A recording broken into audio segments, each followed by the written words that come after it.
നമസ്കാരം. ഷെക്കീന ബിഗ് ഡിബേറ്റിലേക്ക് സ്വാഗതം.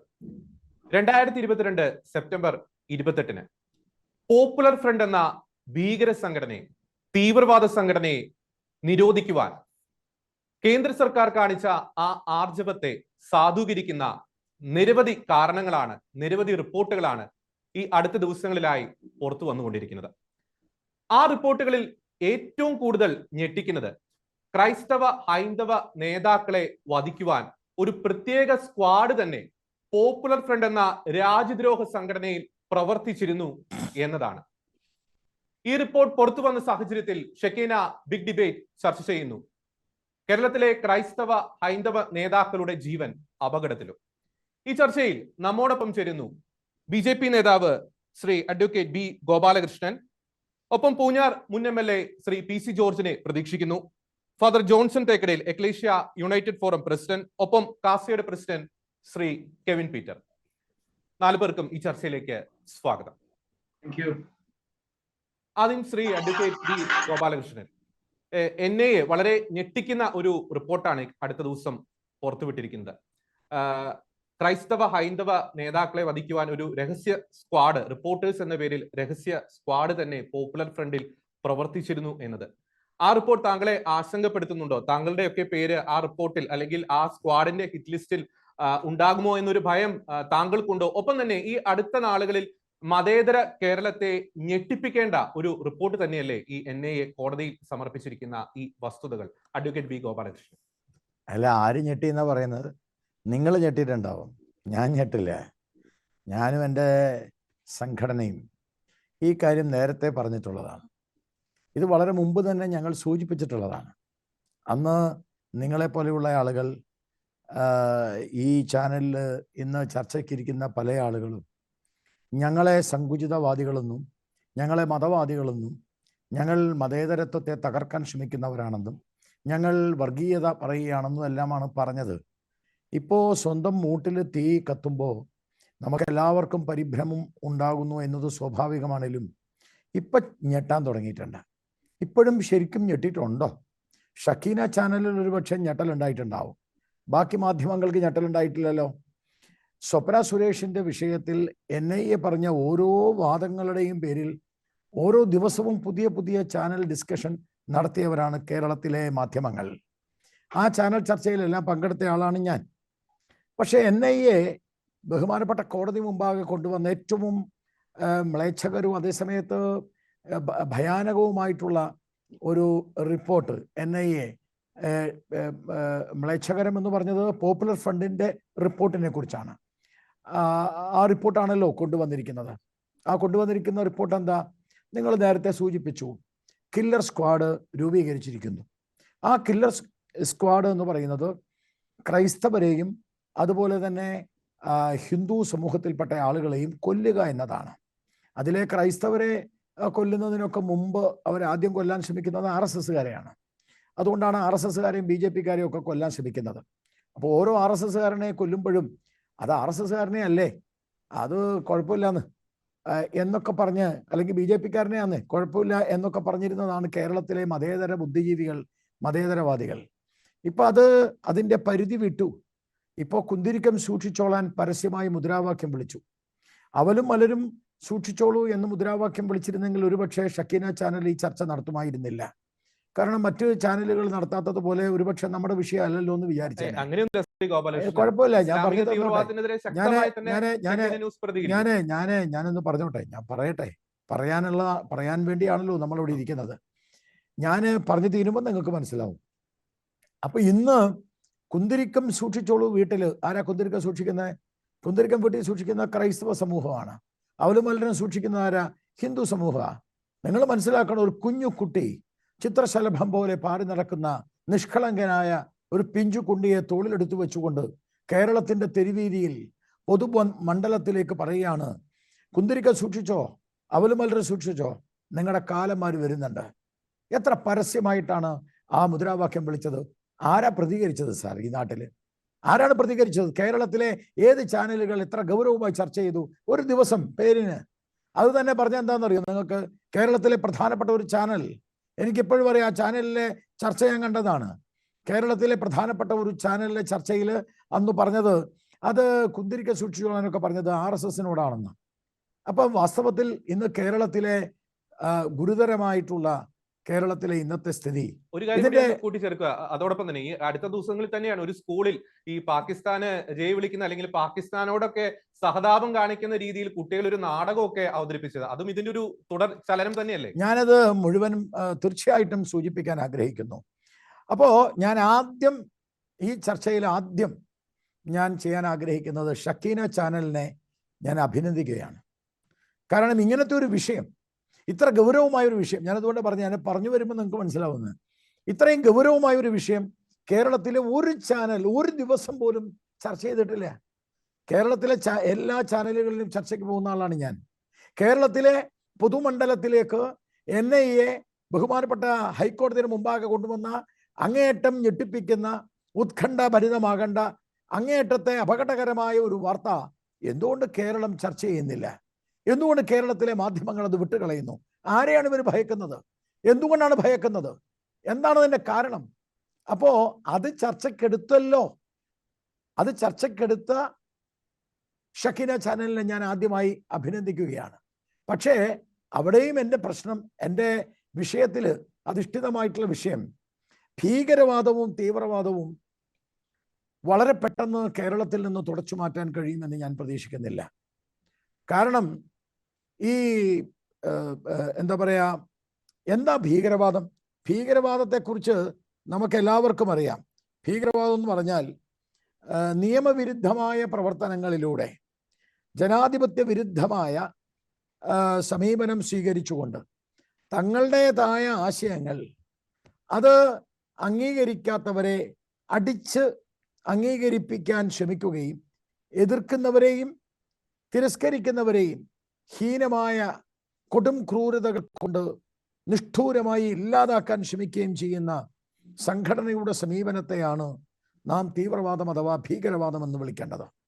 അപ്പൊ ഈ ഭീകരവാദത്തിൻ്റെ ചരിത്രപരമായ കേരളത്തിലെ തുടക്കമെന്ന് പറയുന്നത് പോപ്പുലർ ഫ്രണ്ടിൻ്റെ 2006 നവംബർ മാസം 22 ഉണ്ടായതല്ല.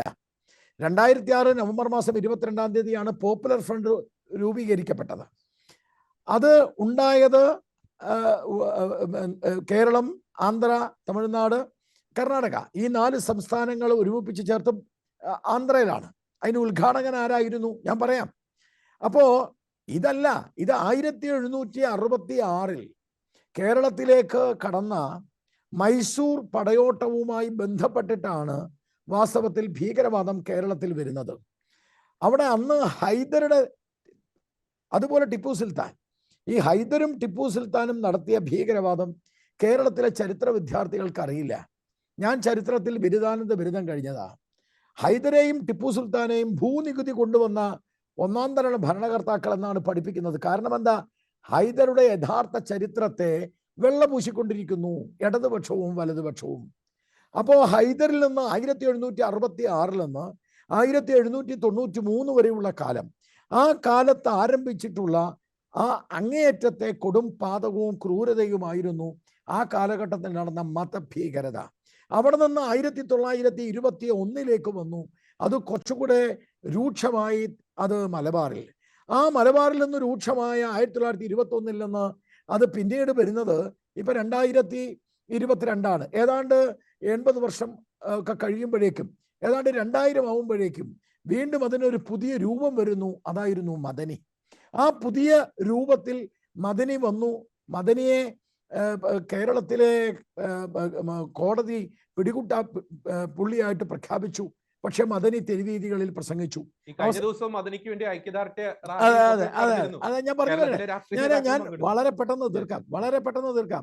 ഞാനൊരു ക്രൊണോളജിക്കലായിട്ട് പറയുകയാണ്. ഞാനത് വെറുതെ നമ്മൾ ഒരു ദിവസം കൊണ്ട് പെട്ടെന്ന് അങ്ങോട്ട് ഉണ്ടായതൊന്നും അല്ല മതഭീകരവാദം.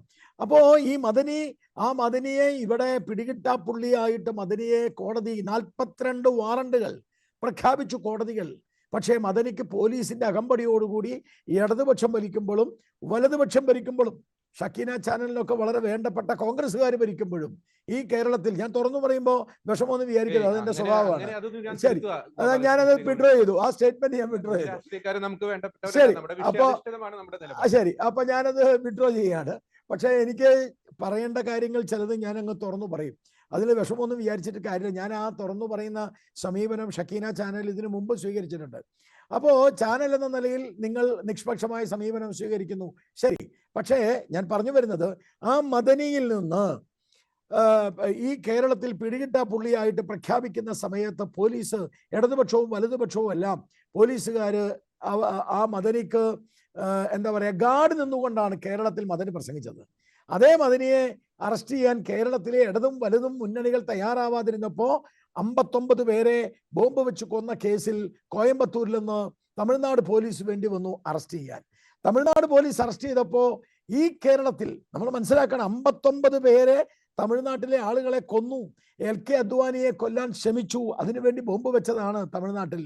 അവിടെ അദ്ദേഹത്തെ അറസ്റ്റ് ചെയ്തപ്പോ ഈ കേരളത്തിലെ ഇടതുപക്ഷവും ഈ കേരളത്തിലെ വലതുപക്ഷവും ഒരുമിച്ച് നിയമസഭയിൽ പ്രമേയം പാസാക്കി മദനിയെ റിലീസ് ചെയ്യണമെന്ന് പറഞ്ഞ്. അവസാനം മദനിയെ 8 വർഷത്തിന് ശേഷം മദനിയെ റിലീസ് ചെയ്തപ്പോ മദനിയെ എങ്ങനെയാ കൊണ്ടുവന്നത്? ആരോമൽ ഉണ്ണിയെ കൊണ്ടുവരുന്നത് പോലെ, നമ്മുടെ മെസ്സിയെ അർജന്റീന ലോകകപ്പ് എടുത്തപ്പോൾ കൊണ്ടുപോയതുപോലെയാണ് മദനിയെ കൊണ്ടുവന്നത്. എവിടേക്കാ? ഈ കേരളത്തിലേക്ക്. ശംഖുമുഖത്ത് അപ്പുറത്ത് പ്രതിപക്ഷ നേതാവ്, ഇപ്പുറത്തെ മുഖ്യമന്ത്രി. ഒരാൾ കാല് തിരുമുന്നു, ഒരാൾ കൈ തിരുമുന്നു, ഒരാൾ നെഞ്ചു തിരുമുന്നു. അങ്ങനെ കേരളത്തിലെ ഇടതുപക്ഷവും വലതുപക്ഷവും രാഷ്ട്രീയ നേതൃത്വവും ഈ ബുദ്ധിജീവികളും എല്ലാം ചേർന്ന് മദനി മഹാത്മാഗാന്ധിയേക്കാൾ മഹാത്മാവാണെന്ന് പ്രഖ്യാപിച്ചു.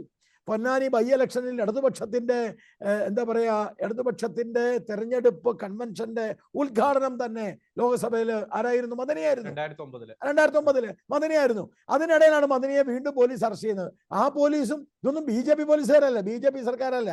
അപ്പൊ തമിഴ്നാട്ടിൽ BJP ഇല്ല.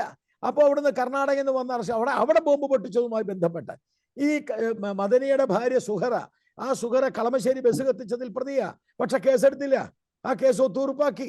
അപ്പൊ ഞാൻ പറഞ്ഞു വന്നത്, മദനിയിൽ നിന്ന് വീണ്ടും കർണാടകയിലേക്ക് പോയപ്പോ രൂപീകരിക്കപ്പെട്ട സാധനമാണ് മറ്റേ NDF. പക്ഷേ NDF രൂപീകരിക്കുന്നതിന് മുമ്പ്, മദനി വരുന്നതിന് മുമ്പ് ഞാൻ ഇടയിൽ വിട്ടുപോയ സാധനമുണ്ട്, അതിന്റെ പേരാണ് സിമി. ആ സിമിയുടെ മുദ്രാവാക്യം എന്തായിരുന്നു? സിമിയുടെ മുദ്രാവാക്യം എന്ന് പറഞ്ഞാൽ, മൗലാന മൗദൂദിയുമായി ബന്ധപ്പെട്ട സിമിയുടെ മുദ്രാവാക്യം എന്ന് പറഞ്ഞാൽ, ഇന്ത്യയുടെ മോചനം ഇസ്ലാമിലൂടെയാണ്, ഇന്ത്യയുടെ മോചനം ഇസ്ലാമിലൂടെ എന്ന ആ കാഴ്ചപ്പാടാണ്. സിമിയെ നിരോധിക്കപ്പെട്ടപ്പോ, കോൺഗ്രസ് സർക്കാരാണ് നിരോധിച്ചത്. സിമിയെ നിരോധിച്ചപ്പോ മദനി വന്നു, മദനിയെ നിരോധിച്ചപ്പോ NDF വന്നു. മുൻ മന്ത്രിയുടെ മാതൃസംഘടനയാണ് സിമി. അതെ അതെ അതെ അതെ അതെ ഞാൻ അത് അതിന്റെ ലാസ്റ്റ് ഒരു 5 മിനിറ്റ് ഞാനത് പറയാം, 2 മിനിറ്റ് ഞാനത് പറയാം. അവിടുന്ന് അതിന്റെ രൂപമാണ് NDF. ആ NDF നിരോധിക്കപ്പെടുമെന്ന് കണ്ടപ്പോഴാണ് പെട്ടെന്ന് പോപ്പുലർ ഫ്രണ്ട് ഉണ്ടായത്. ആ പോപ്പുലർ ഫ്രണ്ട് നിങ്ങൾ മനസ്സിലാക്കണം, ആ പോപ്പുലർ ഫ്രണ്ട് ആന്ധ്രാപ്രദേശിൽ രൂപീകരിക്കപ്പെടുന്ന നവംബർ മാസം 22-ാം തീയതി 2006 അത് രൂപീകരിക്കുന്ന സമയത്ത് ഉദ്ഘാടനം ചെയ്തത് ആരാ?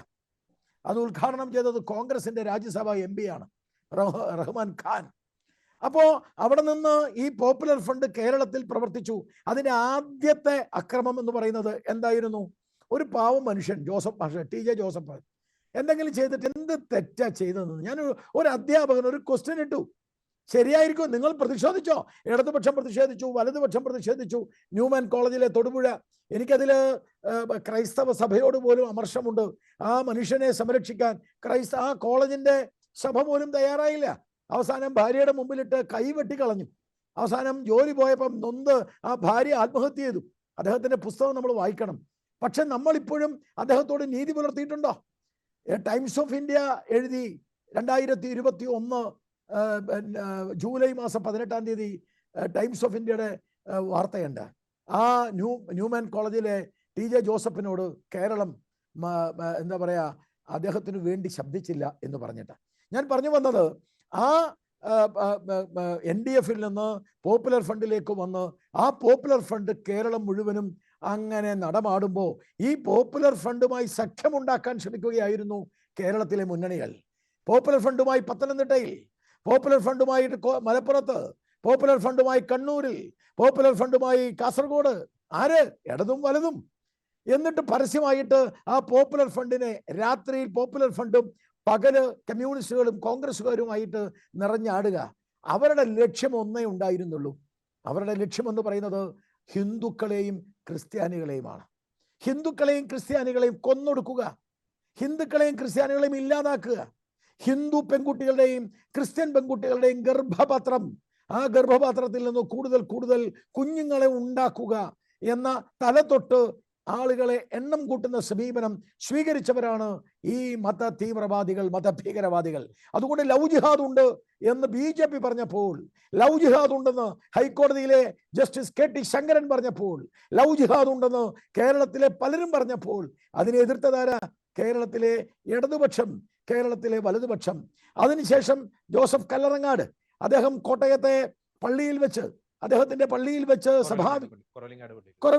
കുറവിലങ്ങാട് പള്ളിയിൽ വെച്ച് സഭാവിശ്വാസികളോട് പറഞ്ഞു, ലഹരി ജിഹാദ് ഉണ്ട്, ശ്രദ്ധിക്കണം. ഇന്നത്തെ മാതൃഭൂമി പത്രവും ഇന്നത്തെ മനോരമ പത്രവും നിങ്ങളെടുത്ത് വായിക്കുക. ഇന്ന് നിങ്ങൾക്കറിയാം 1000 കേസ് ഒരു മാസം. നിങ്ങൾ ആലോചിച്ച് നോക്ക്.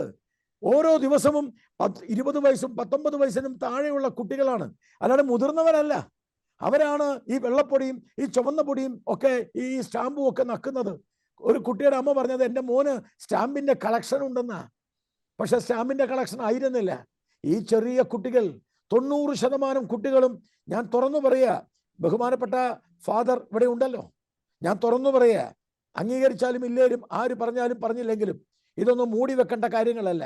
ഞങ്ങൾക്കൊന്നും ഒരു ഭയവും ഇല്ല, വരുന്നിടത്ത് വെച്ച് കാണും, അത്രയേ ഉള്ളൂ. അതുകൊണ്ട് ഞങ്ങൾ തുറന്നു പറയുകയാണ്, 18 വയസ്സും 19 വയസ്സും പ്രായമായ ഹിന്ദു കുട്ടികളും ക്രൈസ്തവ കുട്ടികളുമാണ് ഇതിന് ബലിയാടാവുന്നത്. ഇതാണ് യാഥാർത്ഥ്യം. ഇത് കൊടുക്കുന്നതാരാ? ഒരു പ്രത്യേക മതവിഭാഗത്തിൽപ്പെട്ട ആളുകളാണ്. കേരളത്തിൽ ഏറ്റവും കൂടുതൽ ലഹരി വിൽക്കുന്നതാരാ? എവിടെയാ? അതാണ് ബഹുമാനപ്പെട്ട ബിഷപ്പ് സൂചിപ്പിച്ചത്. അപ്പൊ അതില്ല എന്ന് പറഞ്ഞ് ബിഷപ്പിനെതിരെ കേസെടുത്തു. ബിഷപ്പിനെതിരെ കേസെടുക്കാൻ കോൺഗ്രസ് പറഞ്ഞു, ബിഷപ്പിനെതിരെ കേസെടുത്തു ഇടതുപക്ഷം. ഇതാണ് കേരളത്തിലെ ഇന്നത്തെ സ്ഥിതി. കുറച്ചുകൂടെ വൈകിയിരുന്നെങ്കിൽ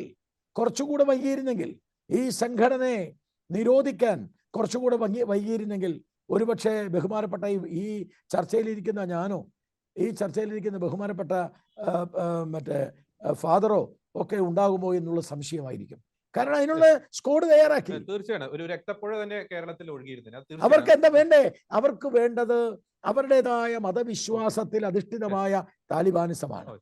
ഞാൻ തിരിച്ചു വരാം. വളരെ വ്യക്തമായി തന്നെ, കൃത്യമായി തന്നെ ഒരു ഹിസ്റ്ററിയും അങ്ങ് വളരെ കൃത്യമായി അങ്ങ് അവതരിപ്പിച്ചു.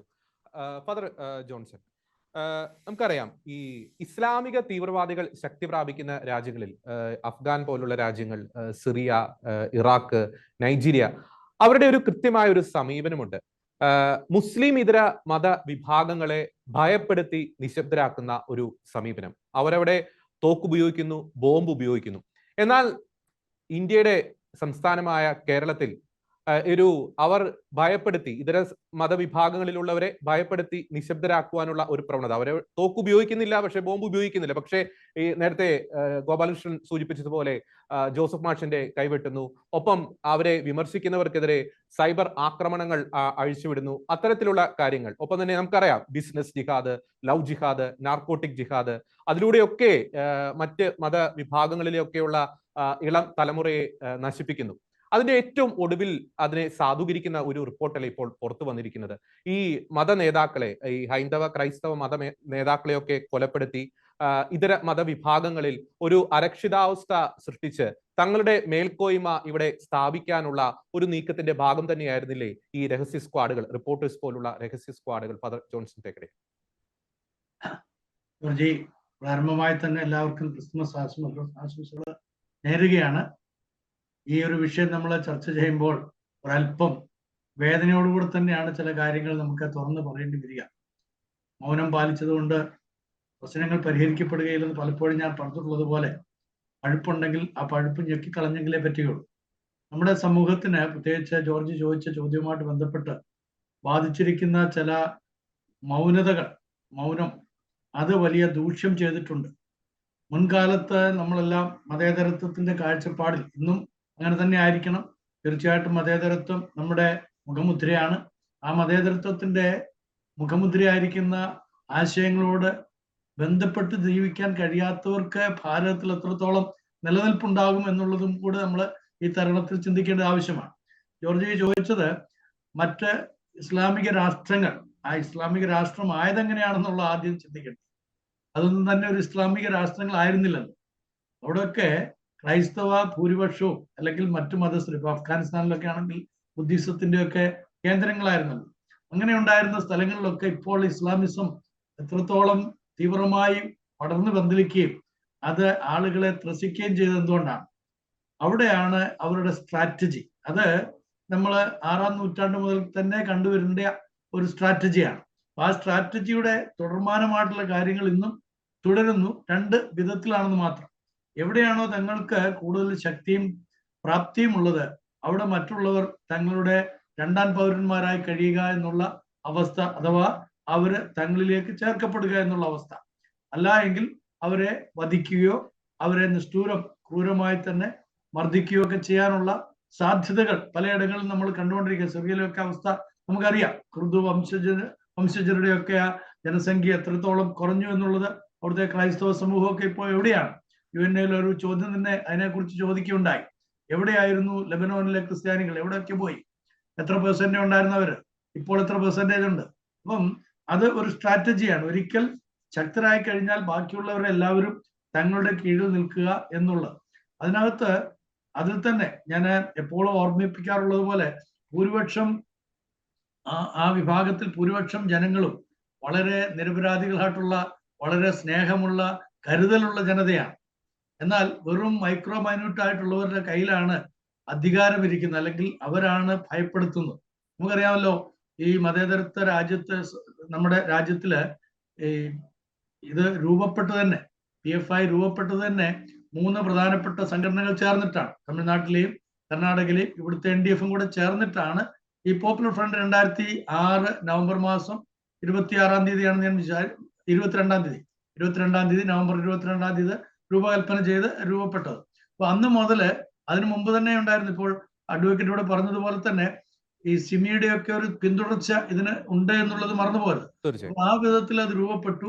വളരെ ഭീകരാന്തരീക്ഷത്തിൽ ഇവിടെ പറ്റുകയില്ലെന്ന് മനസ്സിലാക്കിക്കൊണ്ട് ആദ്യത്തെ നിലപാടെന്ന് പറയുന്നത് വളരെ എല്ലാവരുമായിട്ട് പ്ലീസിങ് അല്ലെങ്കിൽ അപ്പീലിംഗ് രീതിയിലായിരുന്നു.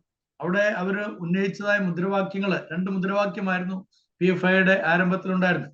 ഒന്നാമത്തേത് നയാ കരോണ എന്ന് പറഞ്ഞു കഴിഞ്ഞാൽ പുതിയ യാത്രാ സംഘം. രണ്ടാമത്തേത് നയാ ഭാരത്, ന്യൂ ഇന്ത്യ. ഈ 2 ചിന്തകൾ, അല്ലെങ്കിൽ പുതിയ ഇന്ത്യ, ഈ 2 ചിന്തകളോടുകൂടിയാണ്.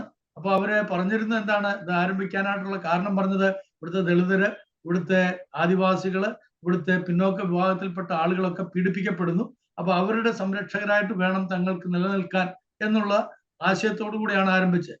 എന്നാൽ നമ്മള് മഹാരാജാസ് കോളേജിൽ പഠിച്ചുകൊണ്ടിരുന്ന ഒരു ഏറ്റവും ദരിദ്രനായിരിക്കുന്ന, അല്ലെങ്കിൽ ഏറ്റവും പാവപ്പെട്ട ഒരു കുടുംബത്തിൽ നിന്ന് വന്ന അഭിമന്യുവിന്റെ അവസ്ഥ നമുക്കറിയാം. അഭിമന്യുവിനെ കൊന്നത് ക്യാമ്പസ് ഫ്രണ്ടിലെ ആളുകൾ മാത്രമല്ല, PFIയുടെ ആളുകൾ കൂടെ ചേർന്നാണ്. അപ്പൊ PFIക്ക് ഒരുപാട് ഉപശാഖകളുണ്ട്. അപ്പൊ അവരെല്ലാവരും കൂടെ ചേർന്ന് ആ ഒരു തന്ത്രം 2012 എന്റെ ധാരണ ശരിയാണെങ്കിൽ, ഞാൻ മനസ്സിലാക്കിയ ശരിയാണെങ്കിൽ, 2012 ഉമ്മൻചാണ്ടി ഗവൺമെന്റിന്റെ സമയത്താണ് PFIയെ കുറിച്ച് ആദ്യമായിട്ട് ഇത് ഭീകര സംഘടനയാണ് എന്ന് ഒരു അഫിഡവിറ്റ് ഹൈക്കോടതിയിൽ കൊടുത്തിട്ടുള്ളത്. എനിക്ക് തോന്നുന്ന വക്കീലിനെ കുറച്ചുകൂടെ അതിനെക്കുറിച്ച് ആധികാരികമായിട്ട് ആ ഡേറ്റും കാര്യങ്ങളൊക്കെ പറയാൻ കഴിയുമായിരിക്കും. അപ്പം 2010 ജോസഫ് സാറിന്റെ കൈവെട്ടിയതിനെ കുറിച്ച് ഇവിടെ സൂചിപ്പിച്ചു. അപ്പൊ അത് സംഭവിച്ചെന്തുകൊണ്ടാണ്? 2006 മുതൽ 2009 വരെ വളരെ സമുന്നയത്തിന്റെ പാതകളൊക്കെ രൂപീകരിച്ചു. അതെന്തുകൊണ്ടാണ്? അത് തന്നെയായിരുന്നു ജമാഅത്തെ ഇസ്ലാമിയുടെയും രൂപീകരണത്തിൽ ഉണ്ടായത്. ജമാഅത്തെ ഇസ്ലാമി വളരെ കൃത്യമായിട്ട് മൗദൂദി സാഹിബ് പറഞ്ഞിരുന്നത്, അവരുടെ ഗ്രന്ഥങ്ങളിലൊക്കെ നമുക്ക് വായിച്ചെടുക്കാൻ സാധിക്കും. അവർ വളരെ കൃത്യമായിട്ട് പറഞ്ഞത്, ഒരു കൈയിൽ തങ്ങളുടെ വേദഗ്രന്ഥവും മറു കൈയിൽ വാളുമായിട്ട് വേണം എത്താനായിട്ട്. എന്തിനാണ്? സ്നേഹത്തോടുകൂടെ നിങ്ങൾ വേദത്തിലേക്ക് വിളിക്കുക, മതത്തിലേക്ക് ക്ഷണിക്കുക. അവര് വശംബിതരാകുന്നില്ലെങ്കിൽ മറുകയിലെ ഖഡ്ഗം അതും നമുക്ക് ഉപയോഗിക്കാവുന്നതാണ്. അപ്പൊ ആ രീതിയിൽ ഇവിടെ 2ാമത്തെ പ്രയോഗം നടത്തി. എന്തിനാണ്? ജനശ്രദ്ധ കിട്ടാൻ വേണ്ടി. ആ ജനശ്രദ്ധ കിട്ടിക്കഴിഞ്ഞപ്പോഴത്തേക്ക് കുറച്ചും കൂടെ ഭീഭത്സമായിട്ടുള്ള അനുഭവം ഉണ്ടായി. 2012 ഞാൻ വിചാരിക്കുന്നത് 26 കേസുകളിലെങ്ങാണ്ട് പ്രതികളായിരുന്നു ഇതിനകത്തെ പ്രധാനപ്പെട്ട ആളുകളൊക്കെ. എന്നാൽ ഒരു കാര്യം എനിക്ക് ഈ അഡ്വക്കേറ്റ് പ്രതിനിധാനം ചെയ്യുന്നതായ രാഷ്ട്രീയ പാർട്ടിയാണല്ലോ BJP ഇന്ന് കേന്ദ്രം ഭരിച്ചുകൊണ്ടിരിക്കുന്നത്. ഞാനൊരു ചോദ്യം അങ്ങോട്ട് ചോദിക്കുകയാണ് അഡ്വക്കേറ്റിനോട്. അഡ്വക്കേറ്റ് പറഞ്ഞ പല കാര്യങ്ങളോടും എനിക്ക് യോജിപ്പും വിയോജിപ്പും ഉണ്ട്. എന്നാൽ ഒരു കാര്യം ഞാൻ ചോദിക്കട്ടെ, ഒരു സംഘടന രൂപീകരിക്കുമ്പോൾ ആ സംഘടന എന്തിനു വേണ്ടി നിലനിൽക്കുന്നുവെന്നും എന്താണ് അതിന്റെ ആശയമെന്നും എത്ര നാള് ആ രീതിയിൽ തന്നെ ആശയത്തോടുകൂടെ മുന്നോട്ട് പോകുമെന്നും എന്തുകൊണ്ട് നിങ്ങൾ പരിശോധിക്കുന്നില്ല? സർക്കാർ തലത്തിൽ എന്തുകൊണ്ട് അത് മോണിറ്റർ ചെയ്യുന്നില്ല? ഓരോ വർഷവും ശരിക്കും അക്കൗണ്ടബിലിറ്റി ഉണ്ടോ ഇല്ലയോ എന്നുള്ളത് എന്തുകൊണ്ട് പരിശോധിക്കുന്നില്ല? വരുന്ന എല്ലാവർക്കും നിങ്ങൾ രജിസ്ട്രേഷൻ കൊടുക്കും. സർക്കാരിന്റെ തീരുമാനങ്ങളാണ്, നമുക്ക് സാധാ മനുഷ്യരായിരിക്കുന്നത് നമുക്ക് എന്ത് പറയാൻ എന്നൊക്കെ വേണമെങ്കിൽ ചിന്തിച്ചേക്കാം. പക്ഷേ അവിടെയാണ് സാധാരണ മനുഷ്യരുടെ ജീവനും സ്വത്തിനും ഒക്കെ അപകടം സംഭവിക്കുന്ന വിധത്തിൽ ഇത്തരത്തിലുള്ള സംഘടനകൾ ഉണ്ടായാൽ നാട് തന്നെ ഇല്ലാതെയായി തീരുമെന്നുള്ളത് നമ്മൾ പഠിപ്പിക്കേണ്ടത്, മനസ്സിലാക്കേണ്ടത്. അതുകൊണ്ട് ഒന്നാമത് ചെയ്യേണ്ടുന്നത് മോണിറ്ററിങ് വളരെ ആവശ്യമാണ്. അത് എല്ലാ തലത്തിലും വേണം. ഇപ്പം അങ്ങയുടെ പാർട്ടി പ്രതിദാനം ചെയ്യുന്ന സംഘടനയിലുണ്ട് ഇതേപോലെ തന്നെ തിരിച്ചടിക്കുന്ന, ഇല്ലേ, അങ്ങേക്ക് നിഷേധിക്കാൻ കഴിയല്ല. അപ്പൊ അതിനെ പ്രതിരോധിക്കാൻ വേണ്ടിയിട്ടാണ് ഇവർ ഈ സംഘടന ഉണ്ടായെന്നാണ് അവരുടെ ആരംഭത്തിൽ തന്നെ പറയുന്നത്. ആ ഫസ്റ്റ് പാരഗ്രാഫ് വായിച്ചു കഴിഞ്ഞാൽ കൃത്യമായിട്ട് മനസ്സിലാക്കാൻ കഴിയും. ഹിന്ദുത്വ അജണ്ടയ്ക്കെതിരെയുള്ള ഒരു പ്രതിലോമ പ്രവർത്തനമാണിത് എന്ന് വളരെ കൃത്യമായിട്ട് പറയുന്നുണ്ട്. അപ്പം അവിടെയും നമുക്കൊരു സമാധാനത്തിന്റെ മാർഗം സമന്വയിപ്പിക്കേണ്ടത് ആവശ്യമില്ലേ? അതും കൂടെ നമ്മൾ ചിന്തിക്കണം. രണ്ട് തരത്തിൽ നമ്മൾ ഇതിനെ കാണണം. ഒന്ന്, ഇങ്ങനെയുള്ള സംഘടനകൾ രൂപപ്പെടുമ്പോൾ അത് എന്തിനു വേണ്ടിയിട്ടെന്നുള്ളത് അത് രജിസ്റ്റർ ചെയ്യാൻ വരുന്ന സമയത്ത് തന്നെ ആളുകളുമായിട്ട് സംസാരിക്കാനും അതിനെ മോണിറ്റർ ചെയ്യാനും അറ്റ്ലീസ്റ്റ് 2-3 വർഷമെങ്കിലും കൃത്യമായി മോണിറ്റർ ചെയ്ത് അതിന്റെ ഫണ്ടിങ്ങും മറ്റു കാര്യങ്ങളൊക്കെ എവിടുന്ന് വരുന്നു, എന്താണ് ഉദ്ദേശം, എന്ത് കാര്യങ്ങൾ സാധിക്കുന്നു എന്നുള്ളത് ചോദിക്കാനായിട്ട് സന്നദ്ധത കാണിക്കണം. അത് നിർബന്ധമായിട്ടും ചെയ്യുമ്പോഴാണ് കുറച്ചും കൂടെ എന്താ പറയാ പക്വതയാർന്ന തരത്തിലുള്ള പ്രവർത്തനങ്ങൾ രാജ്യത്തിന്റെ പുരോഗതിക്ക് വേണ്ടി ഉണ്ടാകുന്നത്. അല്ലെങ്കിൽ രാജ്യപുരോഗതിക്ക് വേണ്ടിയാണെന്ന് പറഞ്ഞ് തങ്ങൾക്ക് ഇഷ്ടം പോലെ കാര്യങ്ങൾ ചെയ്യുന്നതും അപകടം തന്നെയാണ്.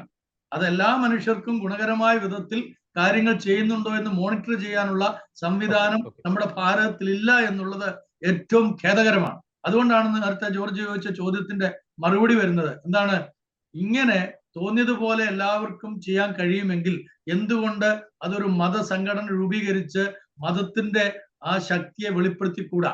അതിനുവേണ്ടി എന്തും ചെയ്യുക, എങ്ങനെയും പേടിപ്പെടുത്തി മനുഷ്യരെ കീഴ്പ്പെടുത്തുക. സാധാരണഗതിയിൽ ഇപ്പം നേരത്തെ ഇവിടെ ക്രൈസ്തവരെ കുറിച്ചൊക്കെ പറഞ്ഞു. ക്രൈസ്തവർക്ക് ചാകാനൊന്നും പേടിയില്ല കേട്ടോ. ക്രൈസ്തവരാരെയും കൊല്ലുകയല്ല, പക്ഷെ ചാകാൻ പേടിയില്ല.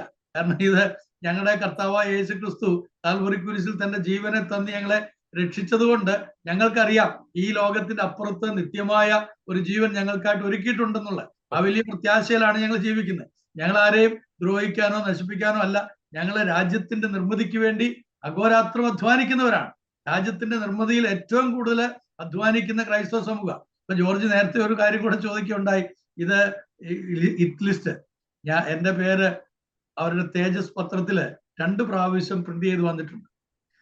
നടത്തിയ പ്രോഗ്രാമുമായിട്ട് ബന്ധപ്പെടുത്തി അതിനെ വിമർശിച്ചുകൊണ്ട് 2 പ്രാവശ്യം ഈ പേര് വന്നു. കൂടാതെ അവരുടെ തേജസിന്റെ പേരിൽ തന്നെ മലപ്പുറം ജില്ലയിൽ ഒരു വലിയ പട്ടണത്തില് എൻ്റെ പേര് വളരെ ശക്തമായി അവിടെ പ്രിന്റ് ചെയ്ത് അവർ പേപ്പർ ഒട്ടിച്ചു.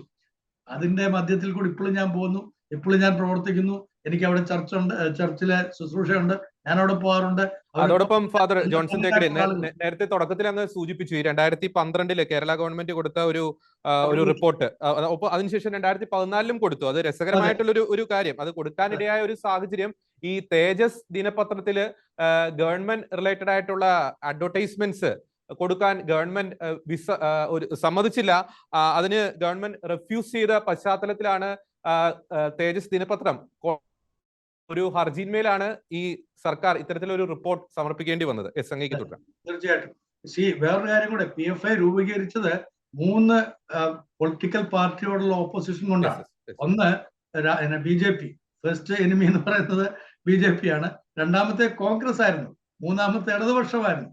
പിന്നീട് ഇതെല്ലാം മാറിയിട്ട് ഒരു ചങ്ങാതിത്വം രൂപപ്പെട്ടു എന്നുള്ളതാണ്. വക്കീല് ഇവിടെ സൂചിപ്പിക്കുന്നുണ്ട്. ആ ചങ്ങാതിത്വം വളരെ അപകടം ചെയ്തിട്ടുണ്ട്. അത് നമ്മൾ മറന്നു പോകരുത്. അത് ഈ പറയുന്ന വക്കീലിന്റെ പാർട്ടിയും ചില ഇടങ്ങളിൽ അവരുമായിട്ട് ചങ്ങാതിത്വം കൂടിയുണ്ട്. ഇല്ലെന്ന് ആർക്കും നിഷേധിക്കാനൊന്നും പറ്റില്ല. ഇവിടെ നമ്മൾ കണ്ടുവരുന്ന ഒരു പ്രതിഭാസമാണ്. 10 വോട്ടിന് വേണ്ടി എന്തും ഏത് പോളിസി നമുക്ക് വേണ്ടാന്ന് വെക്കാൻ കഴിയുന്ന തരത്തിൽ. അതൊക്കെ വളരെ തെറ്റാണ്. നമ്മുടെ പോളിസി എന്നും സ്ഥിരമായിട്ടുള്ളതും അത് രാഷ്ട്ര നിർമ്മിതിക്ക് പ്രയോജനകരമാകുന്നതുമാണോ എന്നാണ് എല്ലാ പാർട്ടിക്കാരും ചിന്തിക്കുന്നത്. ഞാൻ വളരെ പെട്ടെന്ന് അച്ഛനിലേക്ക് തിരിച്ചു വരാം. അഡ്വക്കേറ്റ് ബി ഗോപാലകൃഷ്ണന് പോകാൻ ധൃതിയുള്ള കാരണം അദ്ദേഹത്തിലേക്ക് ഒന്ന് പോവുകയാണ്. അച്ഛൻ ഉന്നയിച്ച ഒന്ന് രണ്ട് ചോദ്യങ്ങൾക്ക് അദ്ദേഹം ഒന്ന് മറുപടി നൽകേണ്ടിയിരിക്കുന്നു. അഡ്വക്കേറ്റ് ബി ഗോപാലകൃഷ്ണൻ, നേരത്തെ അച്ഛൻ ഉന്നയിച്ച ഒന്ന് രണ്ട് ആശങ്കകൾ. ഒന്ന്, ഇത്തരത്തിലുള്ള സംഘടനകളെ നിരോധിക്കാൻ വൈകിപ്പോയോ എന്നൊരു ആശങ്ക. പ്രത്യേകിച്ച് ഇത്തരത്തിലുള്ള സംഘടന, അത് 2006 ആ കാലഘട്ടത്തിൽ BJP സർക്കാർ അധികാരത്തിലില്ല, 2014 അധികാരത്തിൽ വന്നത്. പക്ഷേ നീണ്ടൊരു 8 വർഷങ്ങൾ എടുത്തു ഇത്തരം ഒരു ഭീകര സംഘടനയെ നിരോധിക്കുവാൻ വേണ്ടി. ഒപ്പം തൊട്ടുമുമ്പ് അച്ഛൻ പറഞ്ഞൊരു കാര്യം, BJP പോലും ഇത്തരം സംഘടനകളുമായി ഒരു ചങ്ങാത്തം കൂടിയിരുന്നു എന്ന ഈ രണ്ട് ആരോപണങ്ങൾക്ക് അങ്ങനെയൊക്കെയുള്ള മറുപടി. അത് മാത്രമല്ല, അച്ഛൻ വേറൊരു കാര്യം കൂടി പറഞ്ഞു. കാരണം പ്രതിപ്രവർത്തനം എന്ന രീതിയിലാണ് ഈ സംഘടനയുടെ ഭീകരവാദം ഉണ്ടാകുന്നത് എന്നും കൂടി ഫാദർ സൂചിപ്പിച്ചു. ഇത് മൂന്നും തെറ്റാണ്. ഞാൻ ആദ്യം മൂന്നാമത്തതിന് ഉത്തരം പറയാം. ഇന്ന് കാസർഗോഡ് ജില്ലയിൽ ഒരു പുൽക്കൂട് നശിപ്പിച്ചിട്ടുണ്ട്. ഫാദർ അറിഞ്ഞിട്ടുണ്ടോ ഇല്ലയോ എന്ന് എനിക്കറിയില്ല. ആ പുൽക്കൂട് നശിപ്പിച്ച സമയത്ത് ആ പുൽക്കൂട് കാസർഗോഡ് ജില്ലയിലെ ബോവിക്കാനം എന്ന് പറയുന്ന, അതായത് ചെർക്കള സുള്ളിയ മള്ളീരി റൂട്ട്, അവിടെ കമ്മ്യൂണിറ്റി ഹെൽത്ത് സെന്റർ CHSയിൽ മൂളിയാറിൽ ക്രിസ്മസ് ആഘോഷത്തിൻ്റെ ഭാഗമായിട്ടാണ് ഈ പുൽക്കൂട് നിർമ്മിച്ചത്. അത് ഏതാനും ജീവനക്കാർ, ഈ കമ്മ്യൂണിറ്റി സെന്ററിലെ ആളുകൾ പാതിരാത്രിയിൽ ഇരുന്നുണ്ടാക്കിയതാണ്. പക്ഷേ വളരെ പെട്ടെന്ന് കുറച്ച് ആളുകൾ വന്നത് തകർത്തു. അപ്പോൾ കാര്യങ്ങൾ അന്വേഷിച്ചപ്പോൾ പറഞ്ഞത്, ഇവിടെ ഈ ഭാഗത്ത് ഞങ്ങൾ ഒരാളെ മാത്രമേ അംഗീകരിക്കുള്ളൂ എന്നാ. ദൈവം അള്ളാഹ് മാത്രമാണെന്നും മറ്റു ദൈവങ്ങളുടെ രൂപങ്ങൾ നമുക്ക് അംഗീകരിക്കാൻ സാധിക്കുകയുമില്ല. ഇത് വന്ന റിപ്പോർട്ടാണ്, ഞാനിപ്പോൾ റിപ്പോർട്ടാണ് വായിക്കുന്നത്. അപ്പോൾ ഇത് RSS ഉണ്ടായിട്ടാ, ഇത് BJP ഉണ്ടായിട്ടാ ഇങ്ങനെ പറയുന്നത്. മാത്രമല്ല, അവിടുന്ന് തന്നെ ഈ പറഞ്ഞ സ്ഥലത്തു നിന്ന് തന്നെയാണ് ഇപ്പോൾ 8 പേര് യമനിൽ നിന്ന് ISലേക്ക് പോയി എന്ന വാർത്ത വന്നിരിക്കുന്നത്. ഇനി ഞാൻ ഫാദറിനോട് ചോദിക്കുന്നത്, ഫാദർ ഈ ചർച്ചയുടെ തുടക്കത്തിൽ പറഞ്ഞല്ലോ, എനിക്ക് തോന്നുന്നു ലെബനോണാണ് പറഞ്ഞതെന്നാണ് ഞാൻ കേട്ടത്. ലെബനോണിൽ നിന്ന് ക്രിസ്ത്യാനികളൊക്കെ എവിടേക്കാ പോയെന്ന്. ലെബനോണിൽ RSS ഉണ്ടായിട്ടാ, ലെബനോണിൽ BJP ഉണ്ടായിട്ടാ അവിടുത്തെ ക്രിസ്ത്യാനികളൊക്കെ ഓടിപ്പോയത്? ഫ്രാൻസിൽ എന്താ അവസ്ഥ? അവിടെ എന്താ RSSും BJP ഉണ്ടായിട്ടാ? ഇന്ന് ലോകത്ത് ഏത് രാജ്യമാണ് ഈ മതപരമായ ഭീകരതയുടെ ഈ മതപരമായ ഭീകരതയെ ഇന്ന് നേരിടാത്ത ലോകത്തെ ഏതെങ്കിലും ഒരു രാജ്യമുണ്ടോ? താലിബാൻ അഫ്ഗാനിസ്ഥാനിലെ ഗാന്ധാര ദേശമാണ് അഫ്ഗാനിസ്ഥാൻ. ആ ഗാന്ധാര ദേശത്തെ അഫ്ഗാനിസ്ഥാനിൽ ഇന്നത്തെ വാർത്ത എന്താ? പെൺകുട്ടികൾ യൂണിവേഴ്സിറ്റിയിൽ പോകണ്ട, പെൺകുട്ടികൾ പഠിക്കണ്ട. കാരണം അവർ ഉൽപ്പാദന കേന്ദ്രങ്ങൾ, അവരുടെ ഗർഭപാത്രം മാത്രം മതി, അവർ ഉൽപ്പാദന കേന്ദ്രങ്ങളായി വീട്ടിലിരുന്നാൽ മതി, അവർ പഠിക്കണ്ട. താലിബാന്റെ ഇന്നത്തെ വാർത്തയാണ്. അതിലെത്രയോ അമ്മമാരും സഹോദരിമാരും വേദനിക്കുന്നു. അതിൽ നിന്ന് വലിയ വ്യത്യസ്തമൊന്നുമല്ല കേരളത്തിൽ പഠിച്ചു മിടുക്കിയായി നല്ലൊരു കാഴ്ചപ്പാടിലേക്ക് വന്നു ആ കുട്ടിയെ സ്റ്റേജിലേക്ക് വിളിച്ചു കയറ്റി, അത്രേ ഉള്ളൂ. ഒരു പെൺകുട്ടി സ്റ്റേജിൽ കയറിയാൽ ഇല്ലാതാവുന്നതാണോ മതം? ഒരു പെൺകുട്ടി സ്റ്റേജിൽ കയറിയാൽ ഇല്ലാതാവുന്നതാണോ? പെൺകുട്ടിയും ആൺകുട്ടിയും ഒരുമിച്ച് ഒരു ക്ലാസ്സിൽ ഒരുമിച്ചിരുന്ന് പഠിക്കാൻ, പഠിച്ചു കഴിഞ്ഞാൽ ഇല്ലാതാവുന്നതാണോ മതം? പെൺകുട്ടിയും ആൺകുട്ടിയും ഒരുമിച്ച് ക്ലാസ്സിൽ പഠിക്കാൻ ഒരുമിച്ചിരിക്കാൻ പാടില്ല. ഫത്വ, ആ ഫത്വ അംഗീകരിച്ചില്ലേ കേരള സർക്കാർ? സ്ത്രീ ശക്തിയുടെ പേരിൽ ആണും പെണ്ണും തുല്യമാണെന്നും സ്ത്രീയും പുരുഷനും തുല്യ അവകാശമാണെന്നും പറയുന്ന സത്യപ്രതിജ്ഞ അത് പറ്റില്ലെന്ന് പറഞ്ഞപ്പോൾ അംഗീകരിച്ചില്ലേ കേരളത്തിലേക്ക് പറഞ്ഞാൽ? ശബ്ദിച്ചോ ഇവിടെ ആരെങ്കിലും? പ്രതിപക്ഷം ശബ്ദിച്ചോ? ഇവിടെ ഏതെങ്കിലും സഭകൾ ആ രീതിയിൽ ശബ്ദമുയർത്തിയോ? ഞാൻ ചോദിക്കുന്നത്, ഇതൊക്കെ RSS ഉണ്ടായിട്ടാ? ഈ ശ്രീലങ്കയിൽ ക്രിസ്മസ് ദിനത്ത് നിരപരാധികളായ ക്രൈസ്തവ സഹോദരങ്ങൾ ഈസ്റ്റർ ദിനത്തിൽ നിരപരാധികളായ ക്രൈസ്തവ സഹോദരങ്ങൾ തൻ്റെ പുണ്യാത്മാവായ യേശുവിനെ പ്രാർത്ഥിച്ചുകൊണ്ടിരുന്നപ്പോൾ ബോംബ് പൊട്ടി എത്ര ആളുകളെയാ കൊന്നത്? RSS ഉണ്ടായിട്ട് അവിടെ? ഞാൻ എത്ര എണ്ണം പറയണം നിങ്ങളോട്? സർ, ഇത് വേറൊന്നുമല്ല, ഞങ്ങളല്ലാതെ വേറെ ആരും പാടില്ല. അതാണ് ഭീകരവാദം. അതുകൊണ്ടാണ് ഞാൻ പറഞ്ഞത്, തങ്ങളുടേതായ ആശയം, ആ ആശയത്തെ സ്വീകരിക്കുന്നവർ മാത്രം, അല്ലാത്തവരില്ലാതാകണം. താങ്കൾ ചോദിച്ച ഒന്നാമത്തെ ചോദ്യമായിരുന്നു അത്. വാസ്തവത്തിൽ ഈ മൂന്നാംകട രാഷ്ട്രീയക്കാര്, ഈ CPMന്റെയും കോൺഗ്രസ്സുകാരും, അതുകൊണ്ടാണല്ലോ PFIയെ നിരോധിച്ചത്. എന്തിനാന്നാ ചോദിച്ചേ ഗോവിന്ദ മാഷ്? PFIയെ നിരോധിച്ചിട്ട് എന്ത് കാര്യം? പോപ്പുലർ ഫ്രണ്ടിനെ നിരോധിച്ചിട്ട് എന്ത് കാര്യം? ആദ്യം നിരോധിക്കേണ്ടത് വേറെ സംഘടനയല്ലേ എന്നാ? ഈ രാജ്യത്തെ രാജ്യത്തെ ജനങ്ങളെയും സംരക്ഷിക്കാനുള്ള ബാധ്യത ഈ നാട്ടിൽ എല്ലാവർക്കും ഉണ്ട്. അതാണ് ഇപ്പൊ എന്നോട് ചോദിച്ചു, നിങ്ങൾ ഏതെങ്കിലും ഒരു മതം, ഇപ്പൊ ഫാദർ ഒരു ചോദ്യം ചോദിക്കാമായിരുന്നു, താങ്കൾ ഏതെങ്കിലും ഒരു മതത്തിന് ഞാൻ ഈ ചാനൽ ചർച്ചയിൽ വെച്ച് നിങ്ങളോട് പറയുന്നു, ഒരു മതവും എനിക്കില്ല, ഒരു മതത്തോടും എനിക്ക് താല്പര്യമില്ല, ഒരു മതവും എനിക്കില്ല, ഒരു മതത്തോടും ഞാൻ അങ്ങനെ അഭേദ്യമായ താല്പര്യം കാണിക്കാൻ ആഗ്രഹിക്കുന്നില്ല. ഇനി മതവും രാജ്യവും ഈ രണ്ടും ഒരേപോലെ വന്നാൽ ഞാൻ മതം സ്വീകരിക്കുമോ രാജ്യം സ്വീകരിക്കുമോ എന്ന് ചോദിച്ചാൽ ഈ ഷക്കീന ചാനലിൽ ഈ കാണുന്ന ജനങ്ങളുടെ മുമ്പാകെ വെച്ച് പറയുന്നു, ഞാനടങ്ങുന്ന എൻ്റെ സംഘടന ഞങ്ങളെടുക്കുന്ന തീരുമാനം മതമല്ല.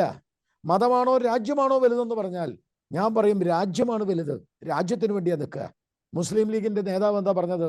മതമാണോ രാജ്യമാണോ എന്ന് പറഞ്ഞാൽ ഞങ്ങൾക്ക് മതം മതം മതം എന്നല്ല പറഞ്ഞത്. അതാണ് വ്യത്യാസം. അതുകൊണ്ട് ഈ നാട്ടിലെ ക്രൈസ്തവ സഹോദരങ്ങളോട്, ഈ നാട്ടിലെ സഭാ നേതൃത്വത്തോട് ഞങ്ങൾക്ക് പറയാനുള്ളത് ഞാൻ വളരെ കൃത്യമായി പറയാൻ ആഗ്രഹിക്കുന്നു. ഇന്നത്തെ ഒരു വാർത്ത താങ്കളെ വേണം ഞാൻ കേൾപ്പിക്കാം. അത് താങ്കൾ കേൾക്കേണ്ടതായിട്ടുള്ള ഒരു വാർത്ത തന്നെയാണ്, വേറൊന്നുമല്ല. ആ വാർത്ത എന്ന് പറഞ്ഞാൽ ഇവിടെ എന്താ പറയാ, IAS കോച്ചിങ് ഉണ്ട്. ഷക്കീന ചാനലൊക്കെ ഇത് വെളിയിൽ കൊണ്ടുവരേണ്ട സാധനമാണ്. IAS കോച്ചിങ് 50% മുസ്ലിം സംവരണം. അതെന്താ പരിപാടിയാ? 50% മുസ്ലിം സംവരണം, അതിന് ഫീസ് അളവ്. എന്നിട്ട് ഹൈക്കോടതിയിലേക്ക് നോട്ടീസ് അയച്ചിരിക്കുക. ആരാ? സംസ്ഥാന സർക്കാർ നേരിട്ട് നടത്തുന്ന സിവിൽ സർവീസ് അക്കാദമികളിൽ 50% സീറ്റുകൾ മുസ്ലിങ്ങൾക്ക് നീക്കിവെച്ചു സർക്കാർ. ഹൈക്കോടതിയിൽ ഹർജി കൊടുത്തിരിക്കുന്നു അഡ്വക്കേറ്റ് അരുൺ റോയ്. ആരുടെ നികുതി പണമാപ്പാ? എന്റെയും നിങ്ങളുടെ നികുതി പണമല്ലേ? അപ്പോ ഇത് ഞാൻ ചോദിക്കട്ടെ, ഈ കാര്യം വെളിയിൽ കൊണ്ടുവന്നത് ആരാ? ഈ കാര്യം മുന്നിൽ കൊണ്ടുവന്നത് ഞാനടങ്ങുന്ന ആളുകളാ. ഞാനാ പറഞ്ഞത്. അതിന്റെ പേരിൽ ഞാനിപ്പോ തൃശ്ശൂർ കോടതിയിൽ കേസ് നടത്തിക്കൊണ്ടിരിക്കുക. എനിക്കെതിരെ കേസെടുത്തു പോലീസ്. ഞാനെന്ത് വലിയ മത വിദ്വേഷം പരത്തിന്ന്? എന്ത്? ഞാൻ ചോദിക്കുന്ന ന്യൂനപക്ഷ സ്കോളർഷിപ്പ് ഉണ്ട്. ആ ന്യൂനപക്ഷ സ്കോളർഷിപ്പ് 80-20, 80% ഒരു മതവിഭാഗത്തിന്, 20% വേറൊരു മതവിഭാഗത്തിന്. അത് ശരിയാണോ? അത് ശരിയല്ല. അതെന്തുകൊണ്ട് ശരിയല്ല? ഇവരുടെ സംഘടിത വോട്ടിന്റെ പിൻബലം നേടാൻ വേണ്ടിയാണ്. ഈ സംഘടിത വോട്ട്, സഭാ നേതൃത്വത്തിന്റെ വോട്ട് എന്നും കോൺഗ്രസിന്റെ ആവനാഴിയിലാണ് എന്നാണ് പറയുക. ആണോ അല്ലയോ എന്ന് നിങ്ങൾ തീരുമാനിച്ചാൽ മതി. പക്ഷെ ആ ആവനാഴിയിൽ നിന്ന് ഒരമ്പ് പോലും നിങ്ങൾക്ക് വേണ്ടി, സഭയ്ക്ക് വേണ്ടി അവരെയ്യുന്നില്ല. അതാണ് ഏറ്റവും സങ്കടം. അങ്ങനെ ആയിരുന്നെങ്കിൽ ജോസഫ് കല്ലറങ്ങാടിന്റെ ലഹരി ജിഹാദിന് അനുകൂലമായിട്ട് അവർ സംസാരിക്കണ്ടേ? തൊടുപുഴ ന്യൂമാൻ ജോസഫ് മാഷയെ കൈവെട്ടിയപ്പോ അവർ സംസാരിക്കണ്ടേ? ഒന്നും വേണ്ട. ഇപ്പോ ഈ അവലും മലരും കുന്തിരിക്കോ സൂക്ഷിക്കാൻ പറഞ്ഞപ്പോ അവർ ശബ്ദിക്കണ്ടേ? ശബ്ദിച്ചോ? വേണ്ട. ഞാൻ ഈ പറഞ്ഞ ഈ 80:20, അതായത് ന്യൂനപക്ഷ സ്കോളർഷിപ്പ് കേന്ദ്ര ഗവൺമെന്റിന്റെ, ആ കേന്ദ്ര ഗവൺമെന്റ് കൊടുക്കുന്ന പണം കേരളത്തിൽ ന്യൂനപക്ഷ സമൂഹത്തിന്റെ സ്കോളർഷിപ്പിന് വേണ്ടി കൊടുക്കുമ്പോൾ അതിൽ 80%, അത് പറയുന്നത് ജനസംഖ്യാനുപാതിക, കേരളത്തിൽ ജനസംഖ്യ നോക്കിയാൽ മുസ്ലിങ്ങളും ക്രിസ്ത്യാനികളും വലിയ വ്യത്യാസമൊന്നുമില്ല. അപ്പൊ ഏതാണ്ട് 40% ഇവിടുത്തെ ക്രൈസ്തവർക്ക് കിട്ടേണ്ടതാ. ഈ കാര്യം ആദ്യമായി ഉന്നയിച്ചത് ബി ഗോപാലകൃഷ്ണനാണ്. ഞാനാണ് ഉന്നയിച്ചത്. ഈ കാര്യം ആദ്യമായി പറഞ്ഞത് ഞാനാണ്. പക്ഷേ ഭാരതീയ ജനതാ പാർട്ടിയുടെ ഒരു സ്ഥാനാർത്ഥി ആയതുകൊണ്ടോ ഒരു മിനിറ്റ് ഞാൻ തീർത്തേക്കാം. ഒരു മിനിറ്റ്. ഇത് ആദ്യം കൊണ്ടുവന്നത് ഞാനാണ്. ഈ ഷക്കീന ചാനലിൽ വെച്ചാണ് ഞാനത് പറഞ്ഞത്. ഈ ഷക്കീന ചാനലാണത് വെളിയിൽ കൊണ്ടുവന്നത്. ഇപ്പോ അത് തന്നെയാണ് ഇപ്പൊ ഞാൻ പറയുന്നത്. ഫാദറെ, ഇന്നത്തെ പത്രമാണ്, ഈ പത്രത്തിന്റെ വാർത്ത ഞാൻ എടുത്തു വെച്ചിട്ടുണ്ട്. IAS കോച്ചിങ്ങിന് 50% മുസ്ലിം സംവരണം. ഇതാരെങ്കിലും ചോദിക്കുന്നുണ്ടോ? നിയമസഭയിൽ എഴുന്നേറ്റ് നിന്ന് ചോദിച്ചപ്പോ രാമായണം പഠിപ്പിക്കാൻ 10 പൈസയില്ല, മഹാഭാരതം പഠിപ്പിക്കാൻ 10 പൈസയില്ല. പള്ളിയിലും സ്കൂളുകളിലും എന്താ പറയാ, ബൈബിൾ പഠിപ്പിക്കുന്നുണ്ട്. ബൈബിൾ പഠിപ്പിക്കുന്നതിന് ഫാദറിന് പെൻഷൻ തരുന്നുണ്ടോ? ഇല്ല. ഫാദറിന് പെൻഷൻ കിട്ടുന്നുണ്ടോ? ഇല്ല. ഇവിടെ ഖുർആൻ പഠിപ്പിക്കുന്നതിന് പൈസ കൊടുക്കുന്നില്ലേ? അപ്പൊ എന്തുകൊണ്ടാണ് ഈ ഇരട്ടത്താപ്പ്? ഇത് ചോദിക്കാൻ ഇവിടെ ആരും ഇല്ലേ? ഇത് ചോദിച്ചാൽ ഞങ്ങൾ വർഗീയവാദികളാ, ഇത് ചോദിച്ചാൽ ഞങ്ങൾ ഞങ്ങള് എന്താ പറയാ, വർഗീയവാദികളായിട്ട് ഞങ്ങളെ മുത്തകുത്തും, ഞങ്ങള് മതേതരത്വത്തിന് എതിരാന്ന് പറയും. എനിക്കൊന്നേ പറയാനുള്ളൂ. ഞാൻ വളരെ വളരെ വളരെ ഈ ക്രിസ്മസിന്റെ ഈ സമീപ ദിവസം ക്രിസ്മസ് വരുന്ന സമയത്ത് വല്ലാതെ തിരുമുറിവുകൾ ഏറ്റ് യേശു ഭഗവാൻ ഈ രാജ്യത്തെ, ലോകത്തെ, ഈ നാട്ടിലെ മുഴുവൻ ജനങ്ങളെയും, ക്രിസ്ത്യാനികളെ എന്നല്ല മുഴുവൻ ജനങ്ങളെയും, ആ പാപങ്ങൾ ജനങ്ങൾ അല്ലെങ്കിൽ ആ ചെയ്ത ആ പാപങ്ങൾ മുഴുവൻ ഏറ്റെടുത്തുകൊണ്ട് ആ അങ്ങേയറ്റത്തെ മുറിവുകൾ സ്വീകരിച്ച ആ തേജസ്വിയായിട്ടുള്ള യേശു ക്രിസ്തുവിൻ്റെ ആ ദിവസം വരുമ്പോൾ എനിക്കൊന്നേ പറയാനുള്ളൂ, സഭാ നേതൃത്വം ഒന്ന് കണ്ണു തുറക്കണം. നിങ്ങളോടൊപ്പം നിങ്ങളുടെ കൂടെ നിങ്ങൾക്ക് വേണ്ടി സംസാരിക്കുന്നവരാര് എന്നറിയണം. എന്നോട് 2 ചോദ്യം ചോദിച്ചതിനോട് ഉത്തരം പറയുകയാണ്. ഈ ഭീകരവാദികളുമായി ഇന്ത്യയിൽ ഞങ്ങൾ എവിടെയും ചർച്ച ചെയ്തിട്ടില്ല. ഈ ഭീകരവാദികളുമായി ഞങ്ങൾ എവിടെയും കയ്യൊക്കെ പിടിച്ചിട്ടില്ല. ഈ ഭീകരവാദികളുമായി ബന്ധമില്ലാത്ത ഒരേ ഒരു പ്രസ്ഥാനം അതിന് ഇന്ത്യൻ രാഷ്ട്രീയത്തിലുണ്ടെങ്കിൽ അത് BJP-യാ. കാരണം ഞങ്ങളുടെ മുദ്രാവാക്യം ഭാരത് മാതാ കി ജയ് എന്ന. അത് ഭീകരവാദികൾക്ക് അംഗീകരിക്കാൻ പറ്റില്ല. പിന്നെ ഇതെന്തുകൊണ്ട് നേരത്തെ കണ്ടില്ല, എന്തുകൊണ്ട് രജിസ്ട്രേഷൻ കൊടുത്തു എന്നാ? നമ്മുടെ നാട് ജനാധിപത്യ രാജ്യമാണ്. ആര് ഭരിച്ചാലും ജനാധിപത്യത്തിൽ ഭരിക്കുന്നവര് ഒരു രജിസ്ട്രേഷനുമായിട്ടൊരു രാഷ്ട്രീയ പാർട്ടിയോ ഒരു സംഘടന വരുമ്പോൾ ഭീകരവാദ പ്രസ്ഥാനമാണെന്ന് പറഞ്ഞിട്ടല്ല വരിക. വളരെ നല്ല രീതിയിലുള്ള പേര് പറഞ്ഞിട്ടാണ് രജിസ്ട്രേഷന് വരിക. ജനാധിപത്യമാണ്, മതേതരത്വമാണ് എന്നൊക്കെ പറഞ്ഞിട്ടാ. ഭരണഘടനാ അനുസൃതമല്ലാത്ത ഒരു രജിസ്ട്രേഷനും ഇന്ത്യയിൽ സാധിക്കില്ല. ഭരണഘടനയിൽ എല്ലാവർക്കും അവകാശമുണ്ട്. വിമർശിക്കാൻ അവകാശമുണ്ട്, പറയാൻ അവകാശമുണ്ട്, ചോദിക്കാൻ അവകാശമുണ്ട്, സംഘടന ഉണ്ടാക്കാൻ അവകാശമുണ്ട്. അതുകൊണ്ട് അതൊന്നും ആർക്കും നിരോധിക്കാൻ പറ്റില്ല. പക്ഷെ ആ സംഘടന പിൽക്കാലത്ത് നടത്തുന്ന പ്രവർത്തനം അത് വിദ്വേഷത്തിന്റെയും വെറുപ്പിന്റെയും ഭീകരതയുടെയും ആകുമ്പോൾ അത് നിരോധിക്കപ്പെടും. സിമിയെ കോൺഗ്രസ് നിരോധിച്ചു, ഇപ്പൊ പോപ്പുലർ ഫ്രണ്ടിനെ BJP നിരോധിച്ചു. അതുകൊണ്ട് ബഹുമാനപ്പെട്ട ഫാദറും അതുപോലെ ഇത് കാണുന്ന ഷക്കീന ചാനൽ കാണുന്ന പ്രേക്ഷകരോടും ഞാൻ വീണ്ടും ഈ തിരുമുറിവിന്റെ അല്ലെങ്കിൽ തിരുപ്പിറവിയുടെ തിരുമുറിവ് വല്ലാതെ വേദനിച്ചു. അദ്ദേഹത്തിന്റെ ജനനത്തിന് ശേഷം അദ്ദേഹം വല്ലാതെ പീഡനങ്ങൾ അനുഭവിച്ചിട്ടാണ് ലോക നന്മയ്ക്ക് വേണ്ടി ജീവിതം സമർപ്പിച്ചത്. അദ്ദേഹത്തിന്റെ ജനനം ആ ജനനത്തിന്റെ ദിവസമാണ്.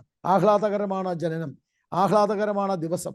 തീർച്ചയായിട്ടും ക്രിസ്മസ് ആശംസകൾ എല്ലാവർക്കും അർപ്പിക്കുന്നതിനോടൊപ്പം ആ ആഹ്ലാദകരമായ നിമിഷങ്ങൾ പങ്കിടുമ്പോൾ ഉത്കണ്ഠാകുലമായ നിമിഷങ്ങളും ജീവിതവും ഈ കേരളത്തിൽ ദിനങ്ങളും ഈ കേരളത്തിൽ വരാനിടയുണ്ട്. അതൊന്നും ഇല്ലാതായിട്ടില്ല. പോപ്പുലർ ഫ്രണ്ടിനെ നിരോധിച്ചതുകൊണ്ട് ഇതൊന്നും ഇല്ലാതായിട്ടില്ല. ഇത് ഇല്ലാതാവണമെങ്കിൽ കേരളത്തിലെ ഇടതുപക്ഷവും വലതുപക്ഷവും അതിശക്തമായിട്ട് ഒരു തീരുമാനമെടുക്കണം. ആ തീരുമാനമെടുപ്പിക്കാൻ സഭാ നേതൃത്വത്തിന് കഴിയണം. ആ ഒരു നിലവാരത്തിലേക്ക് ഉയർന്നാൽ ഭാരത് മാതാ കി ജയ് എന്ന ചിന്ത, ഇപ്പൊ നേരത്തെ ഫാദർ പറഞ്ഞില്ലേ നമ്മുടെ രാജ്യത്തിന്റെ പുരോഗതിയാണ് വലുത്. ആ പുരോഗതിയിലേക്ക് നോക്കുന്ന കാഴ്ചപ്പാട് അതാണ് ഇന്ന് നരേന്ദ്രമോദി സർക്കാർ ചെയ്തത്. ഇന്ന് ബഹുമാനപ്പെട്ട ബിഷപ്പ് ആൻഡ്രൂസ് താഴത്തോ അദ്ദേഹം കഴിഞ്ഞ ദിവസം പോയി കണ്ടിരുന്നു. അപ്പോ ഏറ്റവും ലോകത്ത് ആദരണീയനായ മാർപ്പാപ്പ നമ്മുടെ ഇന്ത്യയിലേക്ക് വരാൻ പോവുകയാണ്. തീർച്ചയായിട്ടും കൈയോട് കൈ മെയ്യോട് മെയ് ചേർന്ന് നമുക്ക് നന്മയ്ക്ക് വേണ്ടി, യേശുക്രിസ്തു പ്രദാനം ചെയ്ത നന്മയ്ക്ക് വേണ്ടി, രാജ്യത്തിന്റെ അഖണ്ഡതയ്ക്ക് വേണ്ടി പ്രവർത്തിക്കാം. എന്തെങ്കിലും തെറ്റുകൾ ഞങ്ങൾ ചെയ്യാണ് ചൂണ്ടിക്കാണിച്ചാൽ ഞാൻ ജസ്റ്റ് ഒരു കാര്യം കൂടി ഗോപാലകൃഷ്ണൻ, അങ്ങ് നേരത്തെ പറഞ്ഞു ഇസ്ലാമിക തീവ്രവാദത്തിനെതിരെ അങ്ങ് ഉൾപ്പെടുന്ന പ്രതിദാനം ചെയ്യുന്ന സംഘടന ശക്തമായി തന്നെ പോരാടുന്നുണ്ട്, അതിനെ അഭിനന്ദിക്കുന്നു.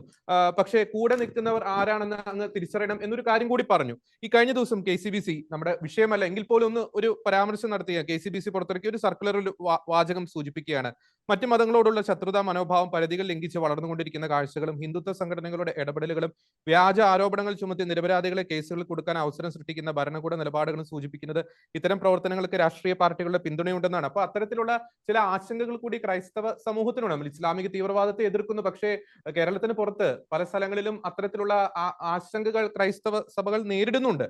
ഞാൻ ആ ആശങ്കകൾ നേരിടുന്നില്ല എന്ന് പറയുന്നില്ല. ഒരുപക്ഷെ ശ്രീൻസ്വാമിയുമായി ബന്ധപ്പെട്ട വിഷയത്തെ കുറിച്ചൊക്കെ ആയിരിക്കും അത് സൂചിപ്പിച്ചിട്ടുണ്ടാവുക. അതൊക്കെ അവിടുത്തെ അതാത് സ്ഥലത്തെ പ്രശ്നങ്ങൾ എന്താണ് എന്നുള്ളത് പറയുന്നതിന് മുമ്പ് അങ്ങേക്ക് മറുപടി പറയാനായിട്ട് ഒരു ചോദ്യം കൂടി ചോദിക്കട്ടെ. ഇപ്പൊ നോർത്ത് ഇന്ത്യയിൽ ഈ അടുത്ത സമയങ്ങളിൽ ഇപ്പൊ ക്രിസ്മസുമായിട്ട് ബന്ധപ്പെട്ടിട്ടുള്ള പല പ്രോഗ്രാംസും നടത്തുന്നുണ്ട്. അവിടുന്ന് വരുന്ന റിപ്പോർട്ടുകളെല്ലാം ഞങ്ങളെ അധികമായിട്ട് വേദനിപ്പിക്കുന്നത്. ഞാൻ അവിടെ ഛത്തീസ്ഗഡിലേക്ക് പോകാൻ പോവുകയാണ് അടുത്ത ആഴ്ചയില്. ദൈവം അനുവദിച്ചു കഴിഞ്ഞാൽ അവിടെ അവരുടെ വേദനിക്കുന്നവരോട് കൂടെ വേദനപ്പെടാനായിട്ട് പോവുകയാണ്. അപ്പൊ അവിടെയൊക്കെ ഒരുപാട് പേര് നിരപരാധികളായിട്ടുള്ള നിഷ്കളങ്കരായിട്ടുള്ള ആ ഗ്രാമീണ വാസികൾ യേശു ക്രിസ്തുവിനെ രക്ഷകനായി സ്വീകരിച്ചു എന്നുള്ള ഒറ്റ കാരണത്താൽ, ബൈബിൾ വായിക്കുന്നു, പ്രാർത്ഥിക്കുന്നു എന്നുള്ള ഒറ്റ കാരണത്താൽ ഒരുപാട് സംഘടനകളാൽ ഉപദ്രവിക്കപ്പെടും. അതും അങ്ങ് കാണാതെ പോകരുത്. ഇപ്പൊ നമ്മള് ഇവിടെ നമ്മൾ എടുക്കുന്ന നിലപാടുകളായിരിക്കണം ഇന്ത്യയിൽ മൊത്തത്തിലും ഭാരതത്തിൽ മൊത്തത്തിലും. അത് അങ്ങയുടെ നേതൃത്വ നിരയിലുള്ള ആളുകളെ കൂടെ പറഞ്ഞ് മനസ്സിലാക്കാൻ കഴിഞ്ഞാൽ എനിക്ക് തോന്നുന്നു ഒരുപാട് നമുക്കൊരു മേശയ്ക്ക് ചുറ്റും ഇരിക്കാവുന്ന തരത്തിലുള്ള ഒരുപാട് ആശയങ്ങൾ നമുക്കൊക്കെ ഉണ്ട്. അതോടൊപ്പം വിചാരത്തിൽ കാര്യം ഞങ്ങളെ ഭയപ്പെടുത്തുന്നുണ്ട്. ഞാനൊരു ചില കാര്യം കാര്യം ഞങ്ങളെ ഗോപാലകൃഷ്ണൻ, ഭയപ്പെടുത്തുന്നുണ്ട്. വ്യക്തമാണ്. ഞാനൊരു ഞങ്ങള് കാര്യം പറഞ്ഞിരിക്കുന്ന കാര്യം ഞങ്ങളെ ഭീതിപ്പെടുത്തുന്നു. ഓക്കെ ഓക്കെ ഞാനൊരു കാര്യം ചാകാൻ പേടിയായിട്ടല്ല, ഞങ്ങൾക്ക് ഞാന് അതും ബുദ്ധിമുട്ടുണ്ട്.